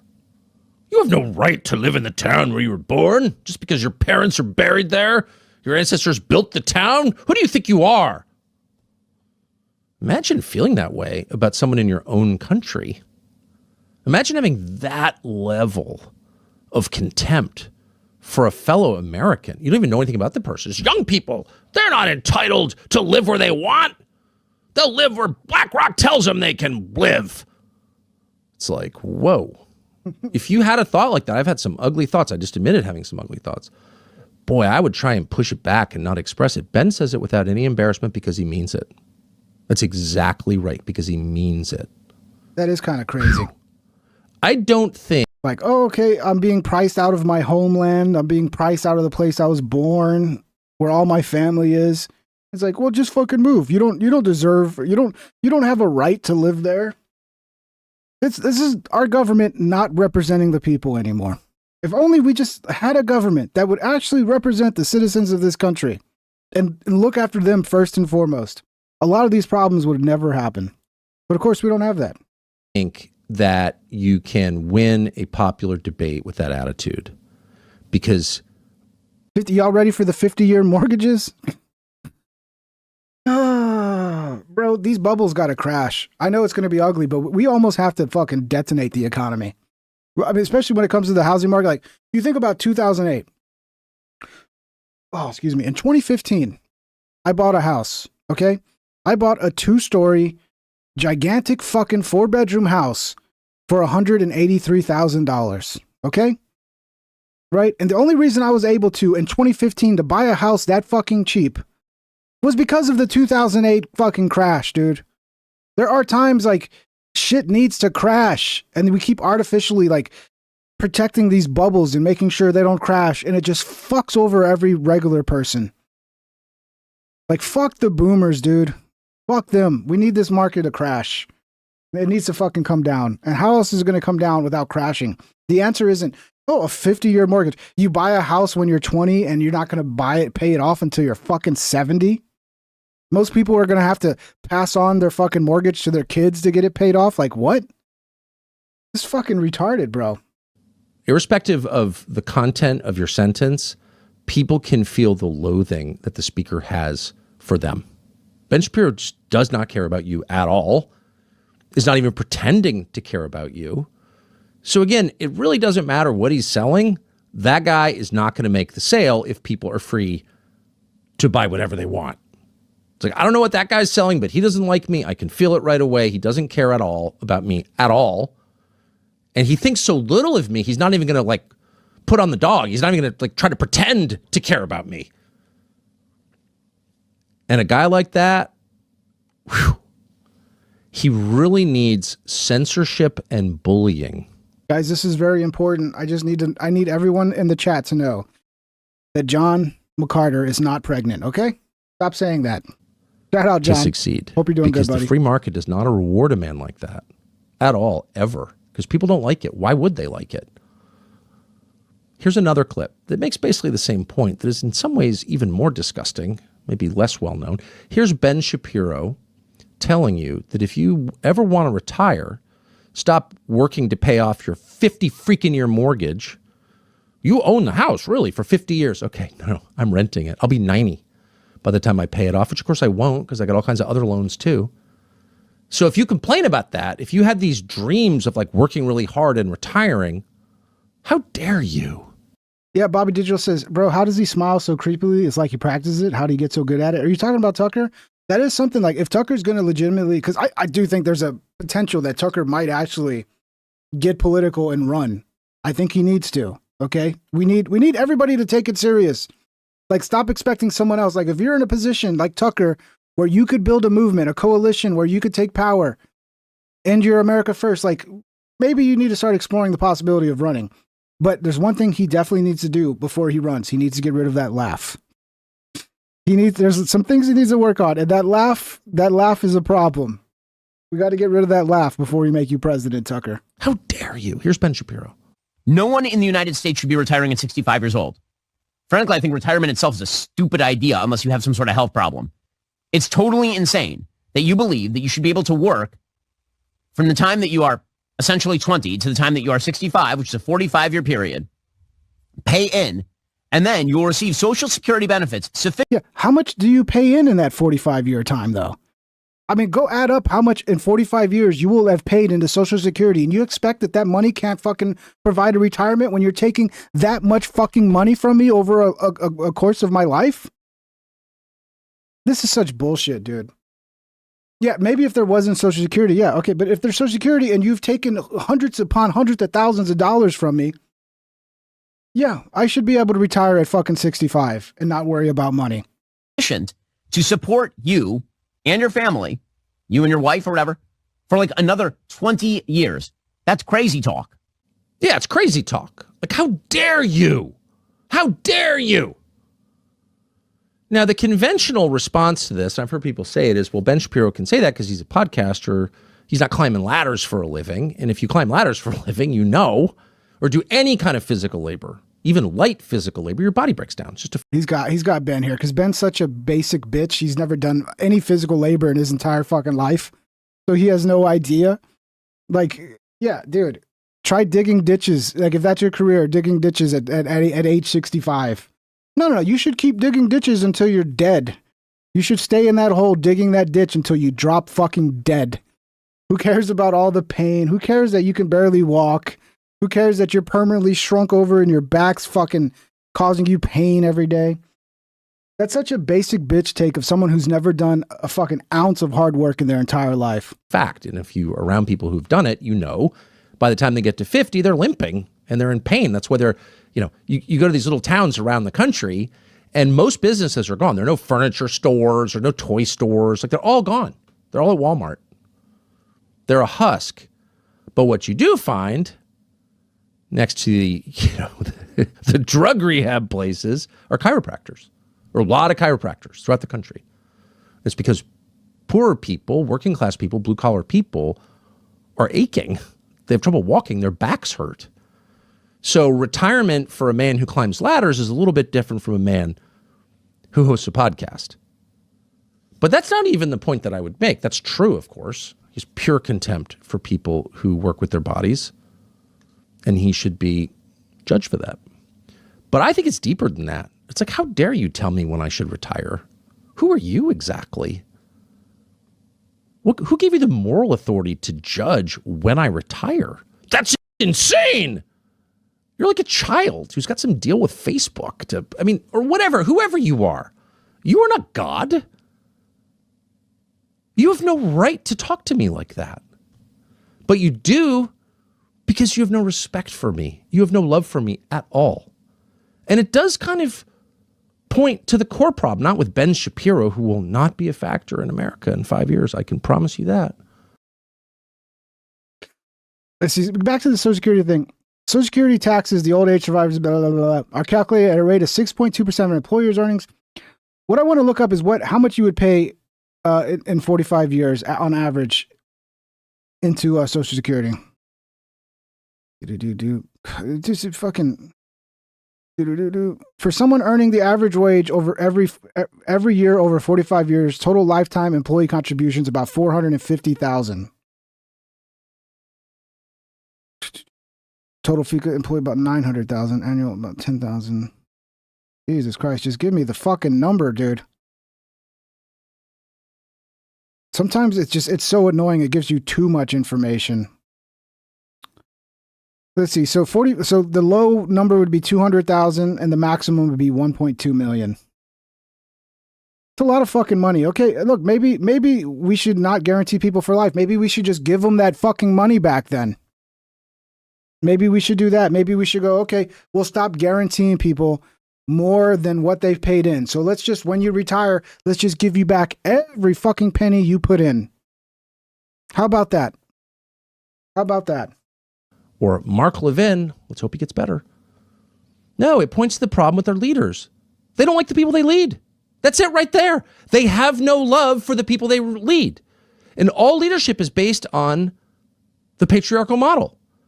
The father is a good father because he loves his children. He may make mistakes, but ultimately he comes back to true north because he loves them. That's what keeps him honest, his sincere love for his children. That is the model for all leadership. That's the model for leadership in the military, in a company. That's the model for rhetorical leadership. And Trump thinks his kids are fucking stupid. Trump thinks his kids are so stupid, he's got to go get somebody else's kids from another country to do all the really high-level jobs because we're all a bunch of fucking idiots. This is a good point he's making. It sounds kind of cheesy, but it is true. We do need people running this country who see this country and the citizens of this country as their family and put them ahead of everything else. But people don't. People put their own pocketbooks in front of everything else. You want people to follow you? You want to sell your ideas to them? You want to convince them that what you're saying is true? Show some love for them. Demonstrate that you love them, you care about them. Why are we doing this? Because we think it's better for you. Shapiro and all of these guys, they don't make an effort to do that because they don't feel that way at all. Shut up, cattle. You're a Nazi. Give us the money for our preferred little country, or else we're going to denounce you. Man, those attitudes are incompatible with leadership and, in fact, with democracy itself. You can't have a country of 350 million people governed by boutique goals and concerns. I really care so much about this thing, and you better care about it too, or else I'm going to attack you and deplatform you.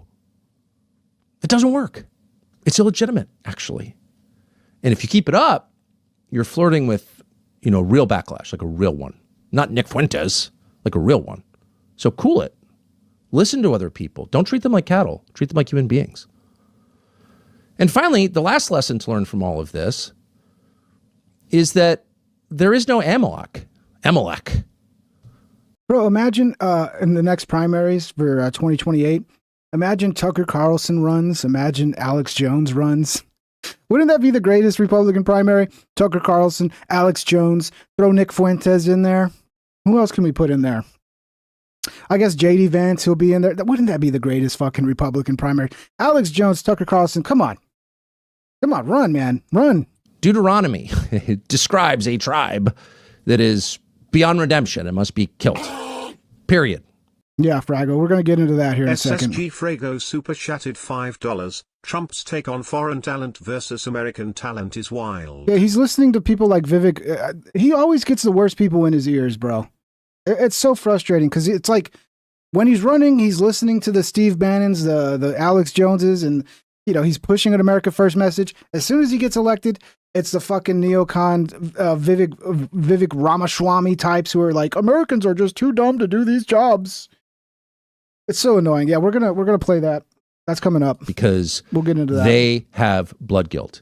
Their DNA, as Mark Levin explained on Twitter, makes them evil, and they must be destroyed. Every one of them. Yeah, doesn't that make them more racist than us, who they claim to be racist because we criticize Israel when they have beliefs like that? That's a good point, Tucker. Not just the fighting age men, but their wives and their kids and their parents all must be killed because antibiotics are we're not just killing a foreign army, we're killing a strain of genetics. Because that's where the sin comes from, their genetics. I don't know if it's the antibiotics or because I ate like nothing but soup for a week and then I've returned to normal food now, but everything's like giving me heartburn and indigestion. Yeah, I get heartburn and indigestion. I would never get stomach aches. I don't know. Maybe it's the fucking antibiotics. I don't know. But it's pissing me off. We do not acknowledge that. We cannot allow that attitude. That will wind up like Rwanda, right? Dude, it would be so great. Shackelford super chatted $5. I'm buying my tickets for Outright Royal Rumble 2028 right now. It would be so great, dude. Zatoy Keys Kane Sword. Super chatted $10. The point being missed is that the dumbing down of America was a rousing success. It's by design. Look how many people go out in public wearing their pajamas. I agree with that, man. It does seem to be by design, and it does seem to be a success. And yesterday I did see somebody walking in their pajamas, and I saw it, and I'm like, and it was a dude. It was like a young guy, and he's walking in his like little fucking PJs. And I'm like, what the I mean, at least put some sweats on, right? I mean, you can't even bother to put some sweats on. Like, At least sweats are like a little bit respectable, but your fucking PJs, bro? Yeah, dude, there is a reality to it. We are getting dumb as fuck and dumber. Like, I think technology has played a big part in that, Zato. The way I can put it is like our phones have become like our own little butlers, and now we got AI as well. So you don't really have to think through problems on your own anymore, because that's a big part of becoming intelligent, in my opinion, is facing problems and thinking through the solutions to said problems. Nobody does that anymore. I mean, that's why I'm real grateful for the work I did.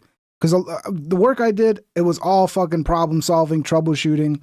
You had to really engage your analytical mind and figure out how to fix real problems. You don't got to do that anymore. You got your phone. You go, okay, how do I do this? How do I do that? And your phone just tells you what to do. Now you got AI. It just tells you exactly what you need to know and what you need to do. And I get it. Like, that's great. That's helpful. But it's made people like just dumb, dude. It's made people like they're all a bunch of like, they're all like they're from a royal family who's like never done anything on their own. They have a butler to cook and a butler to clean and a butler for this and a butler for that. Like regular ass people, even poor people, are becoming like the old school fucking super spoiled rich person who is like can't do anything for themselves. Rusty Shackelford super chatted $5. I'm old enough to remember when even wearing sweats to Walmart was trashy. Yeah, I mean, it is trashy, but it's not as trashy as wearing pajamas. And then you can always make the excuse like, well, I'm going to the gym after this. Or yeah, I'm about to go on a run or a walk or something. I'm about to work out. At least you have that. Like, oh, well, he might be coming from a workout or about to go work out. But pajamas, it's just like, bro, you couldn't even bother to get changed out of the shit you slept in.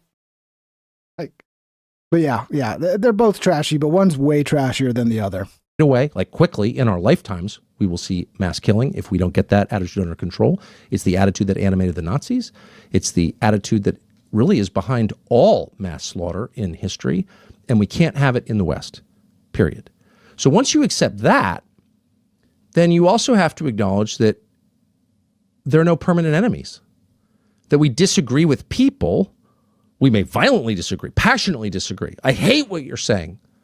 But we and this is a Christian imperative as well, but also it's like a prerequisite for continuing to exist. You have to acknowledge and say out loud that if people change, or if you change, because we all do change, and when we're under pressure, we change much more quickly. All of us are changing right now. It's imperceptible to us usually. But keep a daily diary and look at it 5 years from now. You're a different person. You change. And so do all the people around you. And because that is true, some people will change for the worse. Some people will change for the better. We cannot have permanent enemies. Period. It's immoral to imagine that someone must always be your enemy. That he's an Amalekite or whatever. That is immoral.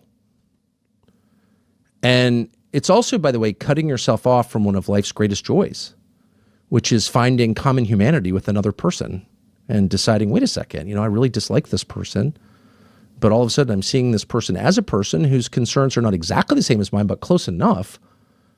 And actually this person is saying something really interesting, and I'm learning and I'm changing and I'm becoming much more aware of who this person is, and I really like it. In other words, there's no greater joy than the joy of reconciliation. That's the story of the prodigal son. Yeah, he did all kinds of indefensible stuff. Yeah, he wasted dad's money. Yeah, he acted like a total asshole. Okay, but he's back, and we're going to celebrate it.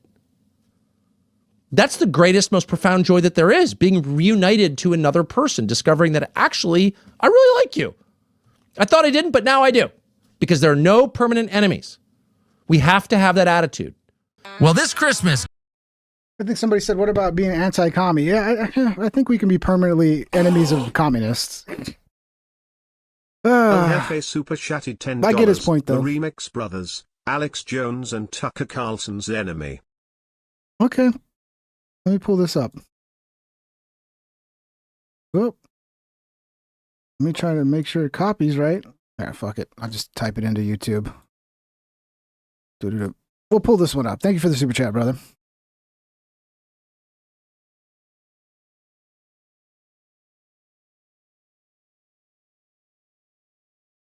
Who are the Remix Bros? I could have sworn I heard about them before. Alex Jones and Tucker Carlson's enemy. Okay, let's see. Alex Jones is. Let's see. This was requested, so we'll play it. I can't vouch for it. I've never seen it. Let's see what it is. Alex Thank you, Jones Jefe. is the single most censored man in all American history. Deplatformed. Alex Jones was deplatformed before it was a common term. He joins us now in our studio. I see you, enemy. You are my enemy. He is your enemy. I see you, enemy. That, I mean, look, I understand. I love the laugh. I've edited that. I've used the laugh to make my edits better as well, because the laugh is just, it's gold. It's gold to have him say something crazy and then have the laugh following it, you know? This is great. So we thought it'd be interesting to start with a series of on-tape predictions that you made, some of which are so precise and so prescient that makes the hair on my arm stand up. This guy, the spirit, this smiling, leering devil that thinks you can't see what he is. I see you, enemy, enemy, enemy. You are my enemy. He is your enemy. Dude, this slaps hard as fuck, bro. This slaps so hard. Sometimes like this type of shit, you know, the place boying kind of using real life to make sometimes it goes so fucking hard, bro. Especially with Alex, because Alex, he always brings it. And I swear total resistance to you with everything I've got. You only gotta see you, Stelter. I see you. You understand me? I know what you think of me and my family. I see you right back. You understand that? You understand that, Stelter? I see you, enemy. You are my enemy. He is your enemy. I see you, enemy. Dude, that laugh part is so fucking good. The Tucker laugh part is so good. So people say, well, why is he so angry? Well, it's because he's literally trying to take us off air, literally taking our sponsors. I see you, I know what you're doing. So I'm pissed off at it. And so there he is, all sweet and liberal and cackling and laughing, but he's really an agent of anti-American totalitarianism. So he was the front man of that, and I wanted to just simply say, you're right. This uncircumcised Philistine. Who does he think he is? They gotta see you, Stelter. I see you. You understand me? I know what you think of me and my family. I see you right back. You understand that? You understand that, Stelter? I see you, enemy. You are my enemy. He is your enemy. I see you, enemy. What's interesting is, after dinner, you and my producer called Stelter. What was so interesting was he was very kind of syrupy sweet with you. That's why I was sarcastic and told him I wanted to date him. You did. In fact, the exact line that you had was, Brian, I'm not usually gay, but I want you. You've been very clear in a very direct, pretty masculine way, I would say, about how you feel about Brian Stelter. There's not a lot of confusion about your views on Stelter. And he seemed a little bit, I'm not saying he's open to it or whatever, but he wasn't shocked by it. He's like, give me your phone number. They gotta see you, Stelter. I see you. You understand me? I know what you think of me and my family. I see you right back. You understand that? You understand that, Stelter? I see you, enemy. You are my enemy. He is your enemy. I see you, enemy. I love the laugh, dude.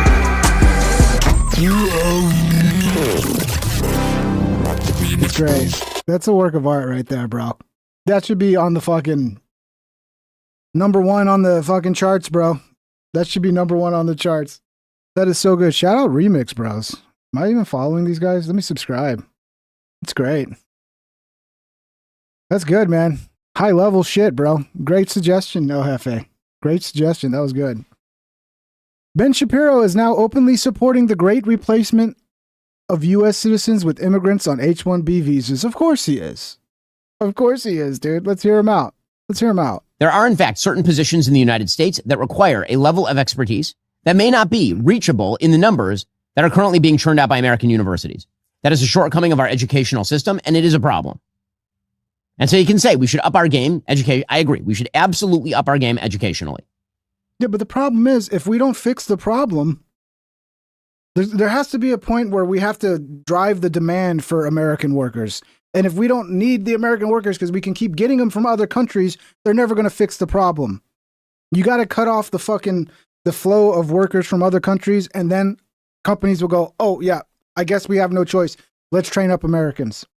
But in the meantime, if you do not bring in the labor supply, particularly to tech, tech will go find the labor supply. And so what you will end up with is an office that was employing 30 Americans and 3 H-1B visa people. If the costs grow too high, simply moving to another country where they hire 30 Indians and 0 Americans. Right? This is the problem with the reason companies offshore is not because it's easy or fun to simply move your company somewhere else. It's because the labor cost becomes so prohibitive in the United States that companies move away. And you can try to tariff them back, but all that does is artificially raise the price on Americans. Again, we're talking about affordability. There are trade-offs in economics. Autarky comes with the fun feeling that everybody in America is making American product. So we're all just fucked, and there's nothing we can do. All of our jobs are going to go overseas, and there's no way to fix it. You're going to have to deal with it, guys. You don't want the world to collapse around you. You don't want big tech to suffer. So there's nothing we can do, Americans. You're just not going to get jobs. They're all going to go to overseas workers. And our wages are never going to go up because we're going to have to compete with all this cheap fucking labor. I guess that's just the way it is, guys. There's no fixing it, according to Ben Shapiro.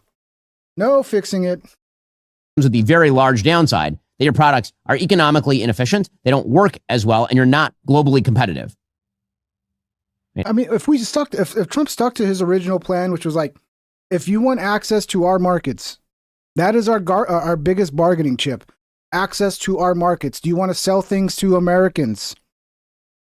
Okay, if you do, then you have to hire Americans. You have to fill your workforce with Americans. Otherwise, get the fuck out. Go to China and, run your fucking slave labor operation in China. But don't come back to America trying to sell your goods. You're fucking out of here, buddy. If we were serious about it and we actually cared about the American people, we could fix this problem. All policies have trade-offs. It is also better for the American people, broadly speaking, to bring in the best from other countries. Now, how do you determine the best? You can make, again, the case that the H-1B visa program is fatally flawed. It's not bringing in enough of the best. I will point out that many of our best founders in the United States are either immigrants or the children of immigrants who came in on H-1B visas or who came in just generally without an H-1B visa through other forms of legal immigration as students. And the reality is that maybe our screening procedures should be different, but we need to see specifics on what the screening procedures you're applying are. Remember when it seemed like Trump was actually, like they did this little meeting where Trump signed this bill to make it where if you want to hire an H-1B, somebody from another country, you're going to have to pay basically a premium. It was like $100,000 a year or some shit like that. Apparently that's nothing's happened. Like that's not actually going to happen. I don't know. I got to follow up on that. But from my understanding, that was just basically a big con. But yeah, if we did that, if we said, hey, do you want to bring in, let's say you need, a software engineer. Okay. And you don't have enough software engineers in America where it's completely impossible to fill that position. Okay, then go get it from overseas. But make sure if you're getting it from India or somewhere else, you're paying them more than you would the American worker to dissuade the abuse. And to me, that would be a quick fix. To go, hey, okay, you need that guy from India because you can't find an American where you're going to pay 20, 30% more than you would pay an American, just to ensure that when you do go overseas to get a worker, it's not because you're just trying to do it because it's the cheapest shit on paper, but you're doing it because you have no fucking choice. But we don't do anything, and then we just go, well, there's no way to fix this, even though we're not trying to even fix the fucking problem. And then they think we're stupid enough to buy the fact that, to buy their little bullshit where, oh, we just can't fix it. This is just the way it is. Americans are just stupid. It would allow for there to be, for example, an Elon Musk American citizen creating tens of thousands of jobs. Or the head of Google, Sundar Pichai, creating tens of thousands of jobs. Or the head of Microsoft, Satya Nadella, creating tens of thousands of jobs. Now you can say that maybe if those people didn't exist, there would be an American who just did that job. But that is now living in the realm of theory. It's not. No, we would find Americans to do the job. And there would probably be, maybe some hardship at first. But then people would be trained and people would learn how to do the job. And then you have all of these fucking tools these days. Like you literally have AI. I'm telling you, AI can teach you to fucking do anything, dude. It really can. Again, I'll use my old job as a fucking example. I go on there, like if I was doing the job today, instead of having to spend a week with people in the field, walking them through, making cheat sheets for them, going, okay, step 1, step 2, step 3, watching them do the job and then helping them every time. Like that was partially my job, was like new guys off the street, didn't know shit. At least they had a computer. Let me train them on this job. I would just say, hey, pull up AI. Here's your cheat sheet. AI, just whatever questions you have, ask AI. It's going to tell you. Like you literally have a fucking expert at your fingertips. So there's no really, this is just bullshit excuses, man. It's really just, this is them carrying water for corporations so that corporations can continue to undercut Americans and get cheap labor. That's what this is about, right? Because fuck the American people. Who runs this country? Corporations. Okay? Not the American people are constantly pushed to the wayside. Fuck you. What do you want, big corporation? Do you get whatever you want? Fuck the regular people, though. Not living in the realm of reality. Brain draining other countries is also a good thing for America in terms of our own global competitiveness. Yeah, fuck you, Ben. Fuck you, Ben. This is the people that Trump's listening to, though. Now, MTG, God bless her. God bless her. We got a good one. Okay, she's another one. We got the next Republican primaries. We're going to have Alex Jones. We're going to have Tucker Carlson, MTG, JD Vance, Nick Fuentes. Who else? Who else can we throw in there? We need as many hats in the ring as possible here. But this is great. My dear fellow Americans, I'm introducing a bill to completely eliminate the H-1B visa program, which has been riddled with fraud and abuse and has been displacing American workers for decades. There will only be one exemption in my bill, and it will allow for a $10,000 per year cap on visas issued to medical professionals like doctors and nurses who provide life-saving care to Americans. What would work better? Like putting a cap like that, or just making it financially more rewarding to hire Americans? If you said across the board, if you're not hiring an American citizen, you're going to pay more than you would for an American citizen, wouldn't that solve the fucking problem right there? Because as much as they pretend that this is about a shortage in knowledge and a shortage of skills, it's really about just they're trying to save money on paper. That's what corporations always do. Oh, I could hire Joe here from Detroit, but I'd have to pay him $150,000. Or I can go to India and get somebody for $90,000, and that guy's going to be so much more loyal because his whole ability to be in America relies on me approving his ability to be in America. So he's kind of like an indentured servitude, an indentured servant who's completely at my mercy, who I could have shipped back the moment I'm not happy with him. Like, I don't know. I think at the end of the day, you don't have to put a cap on it. You just have to make sure that financially, if you do go grab an engineer from another country, you're going to pay a premium for that. And I think that solves the problem right there. However, even this $10,000 per year cap will be phased out over 10 years to allow us time to build our own pipeline of American doctors and physicians. My bill will also restore the original intent of the visa, for it to be temporary. These visas were intended to fulfill a specialty occupational need at a given time. People should not be allowed to come and live here forever. We thank them for their expertise, but we also wish them well so they may return to their home country. My bill will take away the pathway to citizenship, forcing visa holders to return home when their visa expires. In order to build our pipeline of American doctors and medical professionals, my bill will also prohibit Medicare-funded residency programs from admitting non-citizen medical students into their programs. Just last year alone, there were over 9,000 doctors in the U.S. who graduated from medical school but were left without a residency placement. Meanwhile, in 2023 alone, there were over 5,000 foreign-born doctors who received residency spots. This is entirely unfair, and it's America last.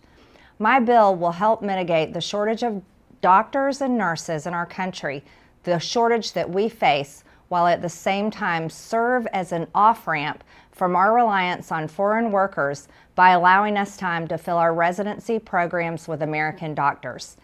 Now, this will completely end the H-1B visa program in all other sectors in the job force and in the workforce. This is America first. It's time to put American citizens first instead of foreigners first. And this has gone on, and this has been an abuse for far too long. Americans deserve a future, they deserve a chance, and I believe Americans are the most talented people in the world, the most creative, and I want them to have their American dream. Thank you. So that's nice, but you know there's no way this bill is going to pass. I mean, it's great. It's great that you're trying. A for effort. But you know there's no way this bill is going to fucking pass, man.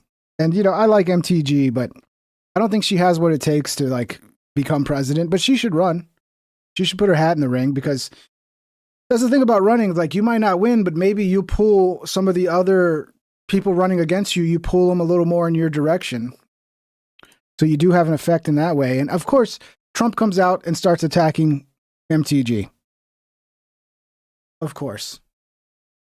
Syrian president earlier today, Marjorie Taylor Greene, who is a big ally of yours, said that she would rather see you focused on nonstop domestic policy meetings here at the White House instead of nonstop foreign policy meetings. What's your response to her saying that, and also saying that grocery prices are up and not down, as you said? Yeah. So Trump's trying to say everything's cheaper. And it's like, not really. I mean, some things are cheaper. You know, gas is definitely cheaper. I think it's going to get even cheaper because I think they're going to unleash even more oil. But, I mean, dude, this is where we're at now. Trump is attacking the only people that are America First actually left in the Republican Party, and Trump's attacking them. So, I don't know what happened to Marjorie. She's a nice woman, but I don't know what happened. She's lost her way, I think. No, it's fucking you that's lost the way, Trump. But I have to view the presidency as a worldwide situation, not locally. I mean, we could have... See, this is where you're going wrong. We didn't elect you to fucking... Look, of course you're going to have to deal with foreign policy, but we elected you to deal with the problems in this fucking country. This is what we're so sick of, is all of our politicians are always obsessed with everything else going on in this world, sending more money to other countries, worried about global this, global that. And it's like, can we actually make life better for the American citizen? Can I actually get a pay wage increase to go along with the cost of goods going up for the last 50 years or whatever, and our wages have not gone up? Like, it's just, I don't know. It seems like he's so out of fucking touch with what his people actually want, what his voter base actually wants right now. A world that's on fire where wars come to our shores very easily if you had a bad president. Yeah. Okay, more fear mongering. Yeah, if I didn't do that, we'd all be dead in like 10 seconds. The wars would all come to us. Excerpts from the single Trump interview have shaken MAGA to the core. Everyone should take 3 minutes to hear his thoughts on American talent, foreign students, etc. This is the worst clip that has recently come out from Trump that has people saying MAGA's dead, basically. Republicans have to talk about it, Laura. And does that mean the H-1B visa thing will not be a big priority for your administration? Because if you want to raise wages for American workers, you can't flood the country with tens of thousands or hundreds of thousands of foreign workers. You also do have to bring in talent. When we have plenty of talented people here. No, you don't. We don't have talented people here? No, you don't have certain talents, and people have to learn. You can't take people off an unemployment line and say, I'm going to put you into a factory where we're going to make missiles, or I'm going to put How did we ever do it before? Well, when you and I were I'll give you an example. In Georgia, they raided because they wanted illegal immigrants out. They had people from South Korea that made batteries all their lives. You know, making batteries are very complicated. It's not an easy thing and very dangerous. A lot of explosions, a lot of problems. They had like 500 or 600 people, early stages, to make batteries and to teach people how to do it. Again, this can be fucking solved by simply making it more cost beneficial to have Americans doing it, okay? Right? So if you still need these Koreans to make the batteries, okay, great. You can keep the Koreans. You pay them 30% increase over what you would pay an American worker. And then that corporation has an incentive to figure out how to get Americans in that job.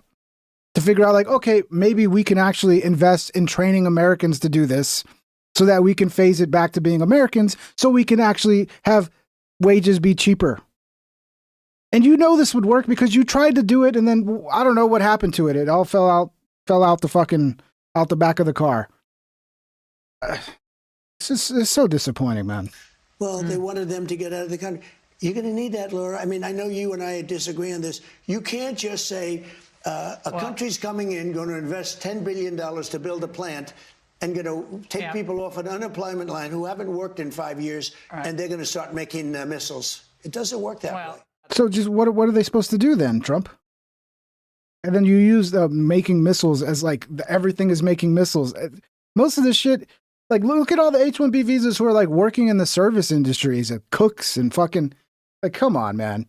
That's how you know it's disingenuous, because you use making missiles as the example to scare everybody. Like, oh, you don't want untrained people to make missiles. Ah, fucking Trump, bro. What a disaster. This idea of hundreds of thousands of foreign students in the United States. We have about 350,000 Chinese. One point during COVID, you were going to, push to, get them out, but that was pulled back. You've said as many as 600,000 Chinese students could come to the United States. Why, sir, is that a pro-MAGA position when so many American kids want to go to school? And it's like they're creating demand to keep prices up, right? You think about it, like if you're a corporation, you'd want the government to keep bringing in people for like your college, right? Because the thing that's going to hurt your prices, you being able to charge ridiculous amounts, is if demand starts falling. And you get to a point where like colleges are so fucking expensive, less people are going to go to college, there's going to be less demand. But if you just keep bringing in all these fucking people from other countries, you artificially inflate the demand, prices never go down. Which is what's happening with, the cost of goods, what's happening with the rent. They don't want to see demand drop because, oh, it's bad for business. Well, sometimes what's bad for business is good for America, right? Like breaking up Walmart, going in and saying, sorry, Walmart, you've destroyed the economy of every fucking small town. So we're going to break you up. We're going to get rid of you because we'd rather go back to like local mom and pop businesses running things in these towns. Like, yeah, that'd be bad for business for Walmart, but that'd be good for local economies, dude. We're just so fucking captured by these corporations. It's disgusting. And there are places not for them, and these universities are getting rich off Chinese money. Sure. Never said about China, but we do have a lot of people coming in from China. We always have. China and other countries. We also have a massive system of colleges and universities. And if we were to cut that in half, which perhaps makes some people happy, you would have half the colleges in the United States go out of business. So what? Well, yeah, so what? Fuck them. We need to rehaul our whole fucking education system from the ground up. Because apparently we don't have enough talented people in this country to do the jobs that are needed. So apparently our education system is fucking failing. But let's protect that education system that needs to evolve and get better. But we'll never do that as long as you keep fucking bailing them out. I think that's a big deal. Are they fans You would have the of the United States? Yeah, but you would have, as you know, historically, black colleges and universities would all be out of business. You would have a system of colleges and universities would so go we're down the dependent on tubes. China to keep our university system going? But I think it's good to have. I actually think it's good to have outside countries. Look, I want to be able to get along with the world. They're not the French. They're the Chinese. They spy on us. They steal our intellectual property. What, do you think the French are better? Yeah. I mean, really? I don't know. I'll tell you, I'm not so sure. So now who's Trump who ran about fucking China? His whole thing was like about China. And now it's like, oh, no, it's okay. We'll let all these fucking people come into China and get more access to our intellectual property. I mean, come on, dude. This is not the same fucking guy I voted for. This is not the guy I voted for. Had a lot of problems with the French, where we get taxed very unfairly on our technology, where, they put 25% taxes on American products. Look, assuming everyone treats us badly, because that's the way I am, but we take in trillions of dollars from students. The students pay more than double when they come in from most foreign countries. I want to see our school system thrive, but at the same time, I know you and I disagree. We're never going to agree on it, but that's okay. So you want to see the same school system that has provided us with a complete lack of skills and talent to the point where we can't fill jobs with Americans because they're too stupid. You want to see that system thrive. Make it make sense, please. And it's not that I want them, but I view it as a business. We have millions and millions of people. Also, I want to get along with countries if possible. People are shocked. Remember, Hillary Clinton said, we'll be in a war. I stopped 8 wars in the last 9 months. I don't want to be in wars. If I am in a war, we're going to win the thing fast, and it'll be violent. But you know what? I don't want to be in wars. But one thing, you don't want to cut half of the people, half of the students from all over the world that are coming into our country, destroy our entire university and college system. I don't want to do that. I wouldn't lose any. And don't forget, MAGA was my idea. MAGA was nobody else's idea. I know what MAGA wants better than anybody else. No, you don't. And MAGA wants to see our country. You do not fucking know what MAGA wants, retard. Clearly you don't, as you're fucking destroying the movement that was so desperately needed, this America First movement. You are fucking kicking it down the road like a fucking dog that you don't want to take care of anymore. You don't know shit, bro. Thrive. So ridiculous. And Dan's mad because I'm not just sucking Trump's dick. This is such a bad move for me. Like, there's only two ways you can report things these days. You either have to be fully on board with everything one side does, either side, left or right, it doesn't matter. But if you're nuanced and you're like, this is good and this sucks, you just piss everybody off. This is why being truthful and honest is not a good strategy. Because it pisses off people like Dan who unsubscribe. Oh, you're throwing Trump under the bus. Trump is throwing himself under the bus, bro. Sorry. Might take you a little longer to figure it out. Why is Theo Von scared of Alex Jones? Now, this one was a little weird. So apparently Theo Von has multiple times invited Alex Jones on to his podcast, which, by the way, yes, please. We need to get Alex back on Rogan as well. But then he cancels on Alex, and Alex is wondering what's going on here. So earlier today, I posted a video. Okay, yeah. Let me play them in order. All you ever heard growing up from all these movies, all this stuff was like you couldn't even go to the bookstore at the airport with half the fucking books are about the Holocaust. It was chiseled into your brain. Yeah. And people are always like, well, I can't believe the people right outside of concentration camps never said anything, never sounded an alarm, never even whistled loudly. Right. So I'm like, motherfucker, what do you, if, you know what I'm saying? Like, if you see a fucking genocide, you know what I'm saying? You gotta say it. Gotta say it. And if you're not saying it, that's fucking crazy. That's crazy to not be saying it. Dub Response says, nice to see you finally waking up, Ping. I've been waking up to this for a while. It started with the Epstein files. I mean, probably should be on before that too.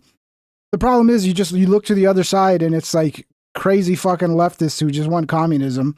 And then the other side is a bunch of neocons who just want more war. And it's like, yeah, shitty ass Trump who's throwing America First under the bus still looks like the better option, unfortunately. But that's how shitty things are.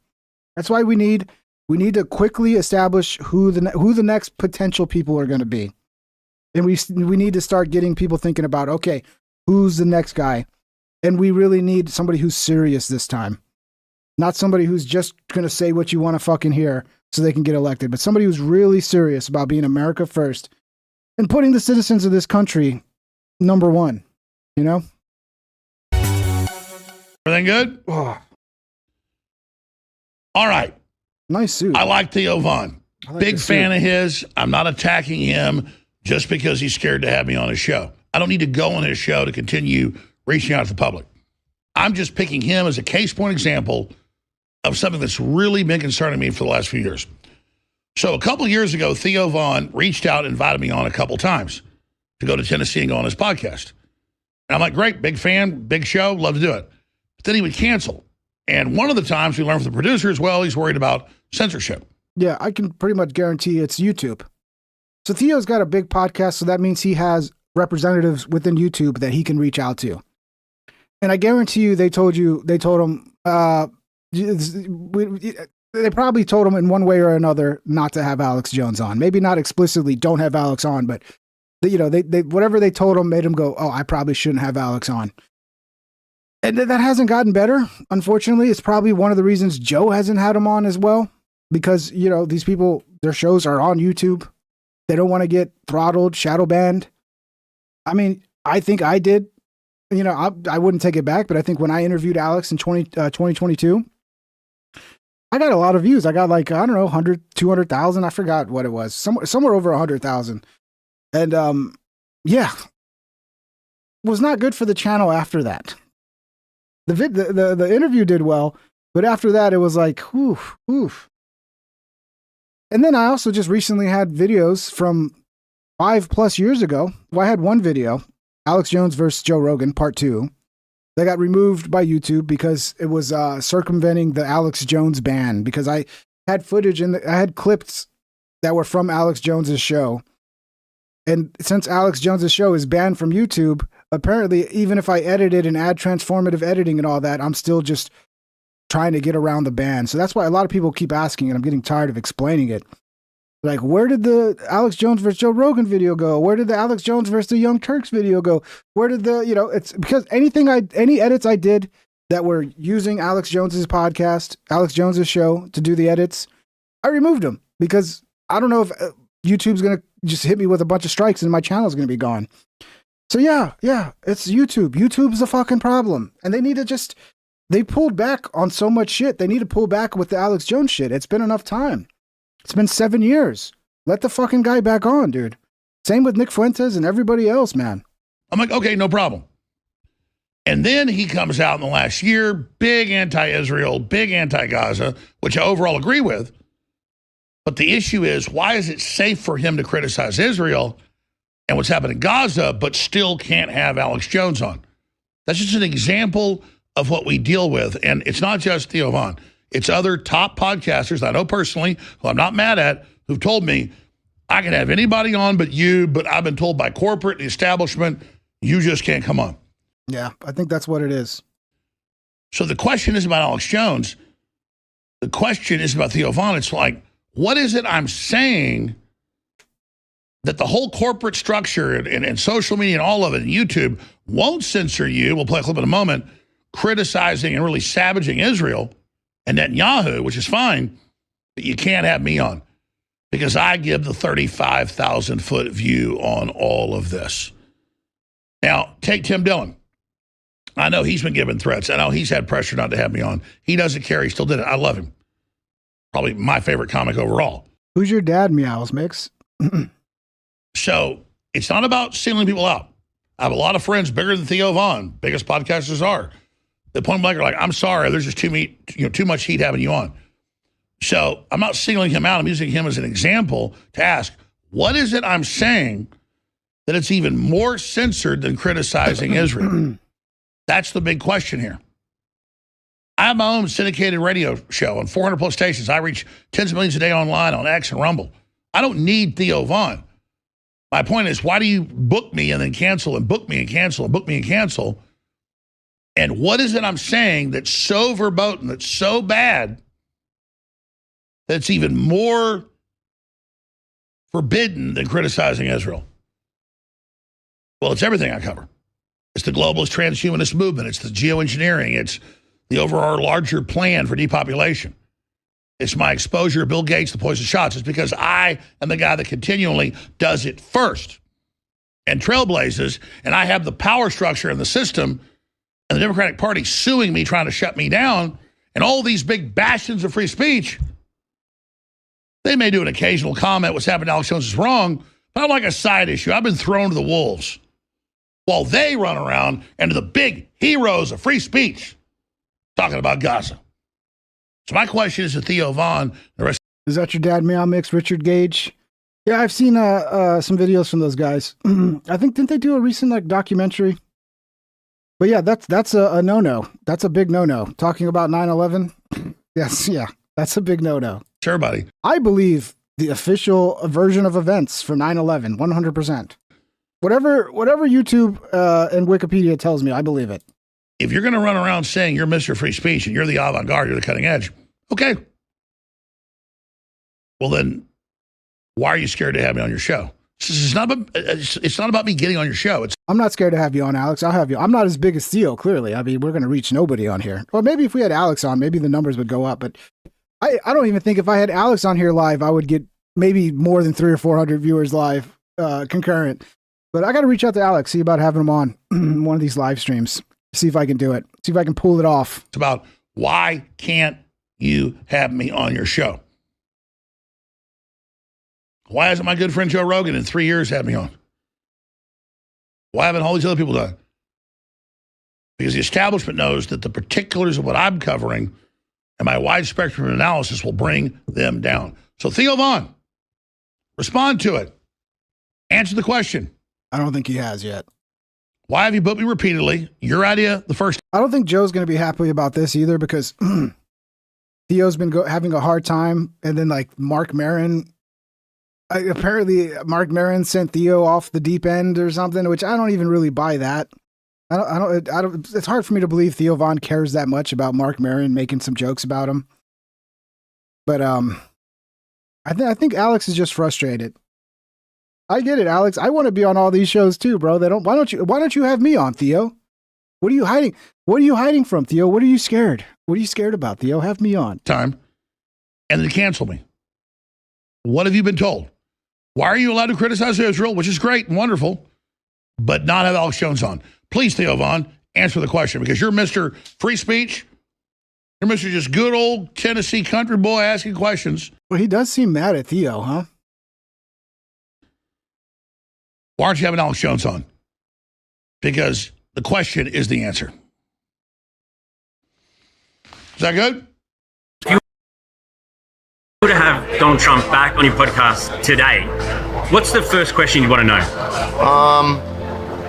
I think my things would be why we're being supportive of the genocide in Gaza. Like, why are we helping with that? So I think the reason why it's okay for him to be talking about Israel is because there's still probably a bunch of blue-haired Free Palestine types who work with YouTube, who are gonna help. They're not gonna care or probably agree with your your shit about Israel. I would guess, man. I would guess, but Alex is still off limits because Alex, dead kids and attacking the parents of dead kids, or I don't know, whatever the reasoning is. I mean, I think a 7-year prison sentence is enough.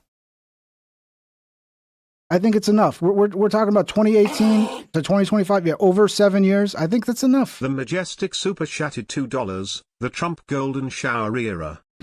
What are we talking about, bro? Yeah, that we're talking about the P-Gate. Yeah. Hopefully, we're out of the Trump Golden Shower era. We're into the Trump destroying MAGA, Trump being America last era. That's where we're at.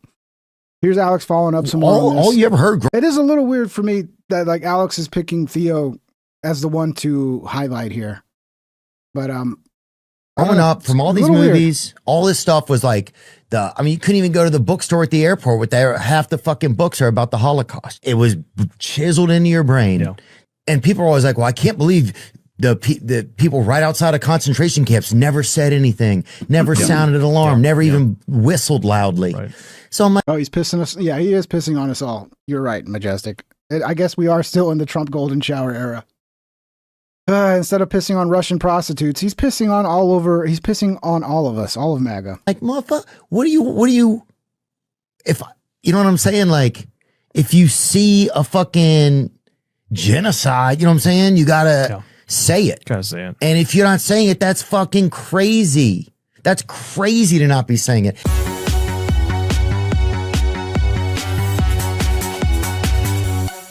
Everything good? All right. I like Theo Von. Big fan of his. I'm not attacking him. Didn't I already? Yeah. When am I playing this one again? Here we go. This is, I guess this is the one I wanted to play. My bad. So earlier today, I posted a video that was critical of comedian Theo Von. And I'm not singling him out. It's just that you kind of are. He talks about Israel and Gaza, and everybody's like, oh my God, it's so cutting edge. Everybody talks about that. But years ago, he booked me multiple times for a show and then canceled. And one time his producers told me, oh, we're worried about YouTube. We're worried about being demonetized. So all these comics that act like they're on the cutting edge of free speech, when those of us got sued and indicted and put in prison for it, I'm not mad at them. I just don't want them to sit there and act like they're pro-free speech when they say and do the things they do without actually standing up for real free speech. So I'm not singling out Theo. It's just, I want to know, what is it I'm saying that's even more censored than criticizing Israel? Why are you so scared to have me on? I don't need to go on your show. I have my own big audience. Let's say it's the 9/11 stuff. That's probably part of it, because that's still a big deal to YouTube. You can't question 9/11. I don't know, maybe just being Alex Jones and just being the boogeyman. Of course, the Sandy Hook stuff. And I mean, I get Alex is a lot of times out front. So a lot of times Alex gets out in front of like remember we weren't allowed to question the election in 2020, and then all of a sudden it was okay to question the election, and now we can question the election. It's like Alex is always out front of everybody else, kind of pointing to things that probably they don't want to be pointed at. I don't know. There's no doubt though that they see Alex Jones as an enemy that needs to be destroyed. And I'm not your enemy. I'm just using you as an example that you should respond to. Because, it's safe to talk about Israel all day. Great, knock yourselves out. I'm a big critic of it. But what about the other issues? Why is it that you're scared to have me on? I don't want to come on your show. I want you to answer the question. What is it I'm saying that makes you so scared to have me on? What is it you're worried about? And we know it's Google. We know it's YouTube. We know exactly other people I know well that are bigger comedians than you. It's the same story. And I haven't really talked about it because overall you guys are telling the truth with some things, but maybe what he wants is Theo to come out and be like, yeah, this is what happened. Our rep with YouTube, we reached out to him, told him we were going to have you on. And they basically read us the riot act and told us that we were putting our channel at risk of demonetization and throttling and et cetera, et cetera. And yeah, it'd be nice if Theo came out and blew the whistle. It is annoying to me, this multiple tiered system on YouTube where you get big enough where like now you can reach out to YouTube and like get the things fixed that nobody else can get fixed and get advice beforehand that, hey, this might get you, put into a naughty category that's going to limit your reach. And like they get access to understanding everything that's going on. Whereas little people like me, we just get throttled and fucked in the ass, and we don't even know what's going on. We're just like, why is somebody shoving their fist in my ass? What's happening? At least with Theo, he can be like, hey, somebody's shoving their fist in my ass. What's going on? And the YouTube rep would be like, well, it's because you talked about this topic and that topic. I would delete that video, and like they'll actually tell you how to fix it and get that shit removed. And it's like it's a fucked up system, man. It really is. Just stop acting like you're the cutting edge. Stop acting like you paid your dues. Stop acting like you didn't just show up once it was safe to fight tyranny and then announce yourselves as the kings of free speech. Damn, he really seems like he's going after Theo pretty hard here. I wouldn't have predicted this. Like, Theo of all people? Speech, while the real people that paid their dues, you won't even talk to because you know there's a danger. Don't be fakes. Don't be pretenders. Don't be frauds. That's all I'm saying. So, Theo, answer my question. Why are you scared to have me on your show? And can you cover any other controversial issue other than Israel? Or the only issue you know? That's my question. Theo Von, answer me. This is weird. I wasn't expecting the Alex versus Theo fucking feud. Maybe Theo's going to respond. I think Theo might just ignore it. Who knows? I don't know. But I think it's everybody's afraid, of losing what they got going, right? Like Theo's YouTube is his moneymaker. He's doing great views. His career is basically on YouTube. You take that away, that's a huge hit. Yeah, you've seen it. Like there was a period, remember, where Alex went on Tim Pool. What happened? It got removed. I think Alex went on Tim Pool 3 times. 2 of the episodes got yanked and removed. Okay. He went on Flagrant 2 times. 1 of them got removed. Okay. So yeah, it's pretty obvious what people are worried about. Okay. And the way YouTube works these days, they won't fucking remove your video. They'll demonetize you. Maybe. Sometimes they'll even leave your shit green, but they'll just behind the scenes add labels to your shit, right? So you think about it. Some YouTube employee behind the scenes pulls up your channel and adds misinformation, disinformation. You make a joke that gets a little too sexual content, adult language, and all these little tags they'll add to your channel that will basically signal to the algorithm, this is not advertiser friendly and you should limit the distribution of this. That's how they control things now. All behind the scenes with little labels they add to channels. Of course, I can't prove this, but if you go look at, back in the day, Susan Wojcicki talking about this shit, this is basically what they did and what they are still doing. This is why you see less banning, which even when they banned Alex, I thought to myself, I go, it's weird. Why would they just ban somebody when all they have to do is just play their little shadow ban throttling games? And, you know, then it could just look like that person just fell off and just sucks, rather than banning them and making them into a martyr. And maybe they finally got the hint and that's what they're doing now. So instead of banning people and then turning them into a Nick Fuentes style martyr who just gets bigger and bigger, throttle them, kill their views, make them look like nobody's interested in what they're saying. And the psychology of the crowd is though when they see people getting less views, they'll put less value into the content based on the views. You could have the same content, the same message. One gets a little bit of views, people will just ignore it and be like, there's nothing there. This must suck. That same content gets millions of views. All of a sudden people flock to it and go, what's going on here? Well, I got to be a part of this. I got to see what's happening. And YouTube uses that psychology of the crowd to destroy careers. And that's a reality, whether you want to believe it or not. And yeah, rest in peace, Susan Wojcicki. She passed away. That was kind of crazy, right? Kind of crazy. People have some theories about that, you know, the turbo cancers. The turbo cancers are on the rise. I don't know why. Who knows? Who knows why the turbo cancers are on the rise, guys, huh? Anyway, guys, what do we got? 69 likes? Yeah, all right. 69 likes, guys. I guess no one can hit the like now because we got to stay at 69 likes. But yeah, guys, smash the thumbs up. We're going to call it. I'll be back tomorrow. We're going to do a lot of shows, guys. So make it a regular. Set your calendar. Set your fucking alarm clock. 9 p.m. Central, weeknights. I'll be streaming a lot. Especially, I'm going to stream through the weekend. I got to make up for all the missed shows. And yeah, please join the Discord. We got a lot. I mean, we got like quite a few people hanging out in the Discord, but not a lot of conversation.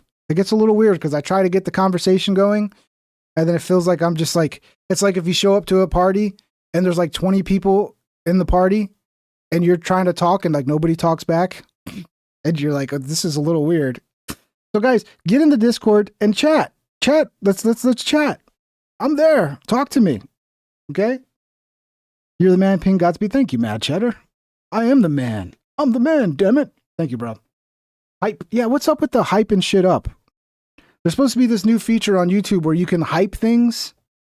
Do you guys have an option to hype this stream? If you do, then hype this stream. Hype it up. I don't even know where you do that or how that's done, but apparently that's a thing now. You can hype. You could do hypes or whatever. Also, working on emojis. Gonna have some emojis soon. So, nah, Discord is... Well, I mean, if you don't like Discord, then, you know, John, don't worry about it. You don't have Discord, don't. But if you do have Discord, yeah, join the channel. Links in the description. It's, you know, we do have some good conversations now and then. There's a lot of quiet people. I'd like to talk more, but, you know, it's cool. If you just want to hang, you don't want to talk, you don't have to. But yeah, join the Discord. It's a good way to know what's going on. Also, follow me on Twitter. I might start posting on Twitter again. I've been blackpilled on Twitter. I got a false DMCA removal of a video from one of Joe's teams. They did it on accident. They made a mistake. They retracted it to X. They sent X an email to retract it. X has never fucking replied to that email. It's been months, multiple 3, 4, 5, 6 months. Never replied to that. Never restored the original video that was mistakenly taken down. And since then, my reach has been total fucking garbage. So I basically stopped posting on X because it's like, you know, I hate this new TikTok algorithm bullshit where it's like, you know, we were like told, hey, go create a site, build a community of followers that will see your content. And then one day, all of a sudden, your followers just don't matter anymore. And now it's just like, I have to be the most sensationalist, clickbaity piece of shit to get views. And it's like, I fucking hate that, dude. Like, you guys really pulled the rug out from under us. Yeah, do put in all this work and build your own little community of followers who will see your shit. And then one day it's like, yeah, we're doing away with that. Your followers don't really matter anymore. That has been a big part of the downfall of the internet, is getting rid of the community and replacing it with this For You tab algorithm crack that just feeds you fucking brain rot, dude. It's so shitty. And thank you, Rabbits Dynamite. Thank you, El Jefe, you guys with the gifted memberships. Thank you so much. Very generous. X is rage bait. Absolutely true, the Majestic. That's how you survive on X. is you rage bait everybody. And it gets annoying. It gets annoying. But yeah, follow me on X at Pingtrip, PINGTR1P. If you're watching this live show and you haven't subscribed, yeah, please give me a subscription. That would be appreciated as well.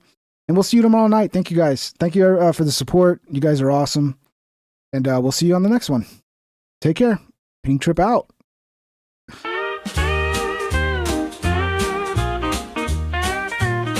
Please subscribe and hit the like and ring that bell if you want notified. Here's some other videos to watch that you might like or you might not. Have a great day, my internet friend. I hope I'll see you once again. Please subscribe and hit the like and ring that bell if you want notified.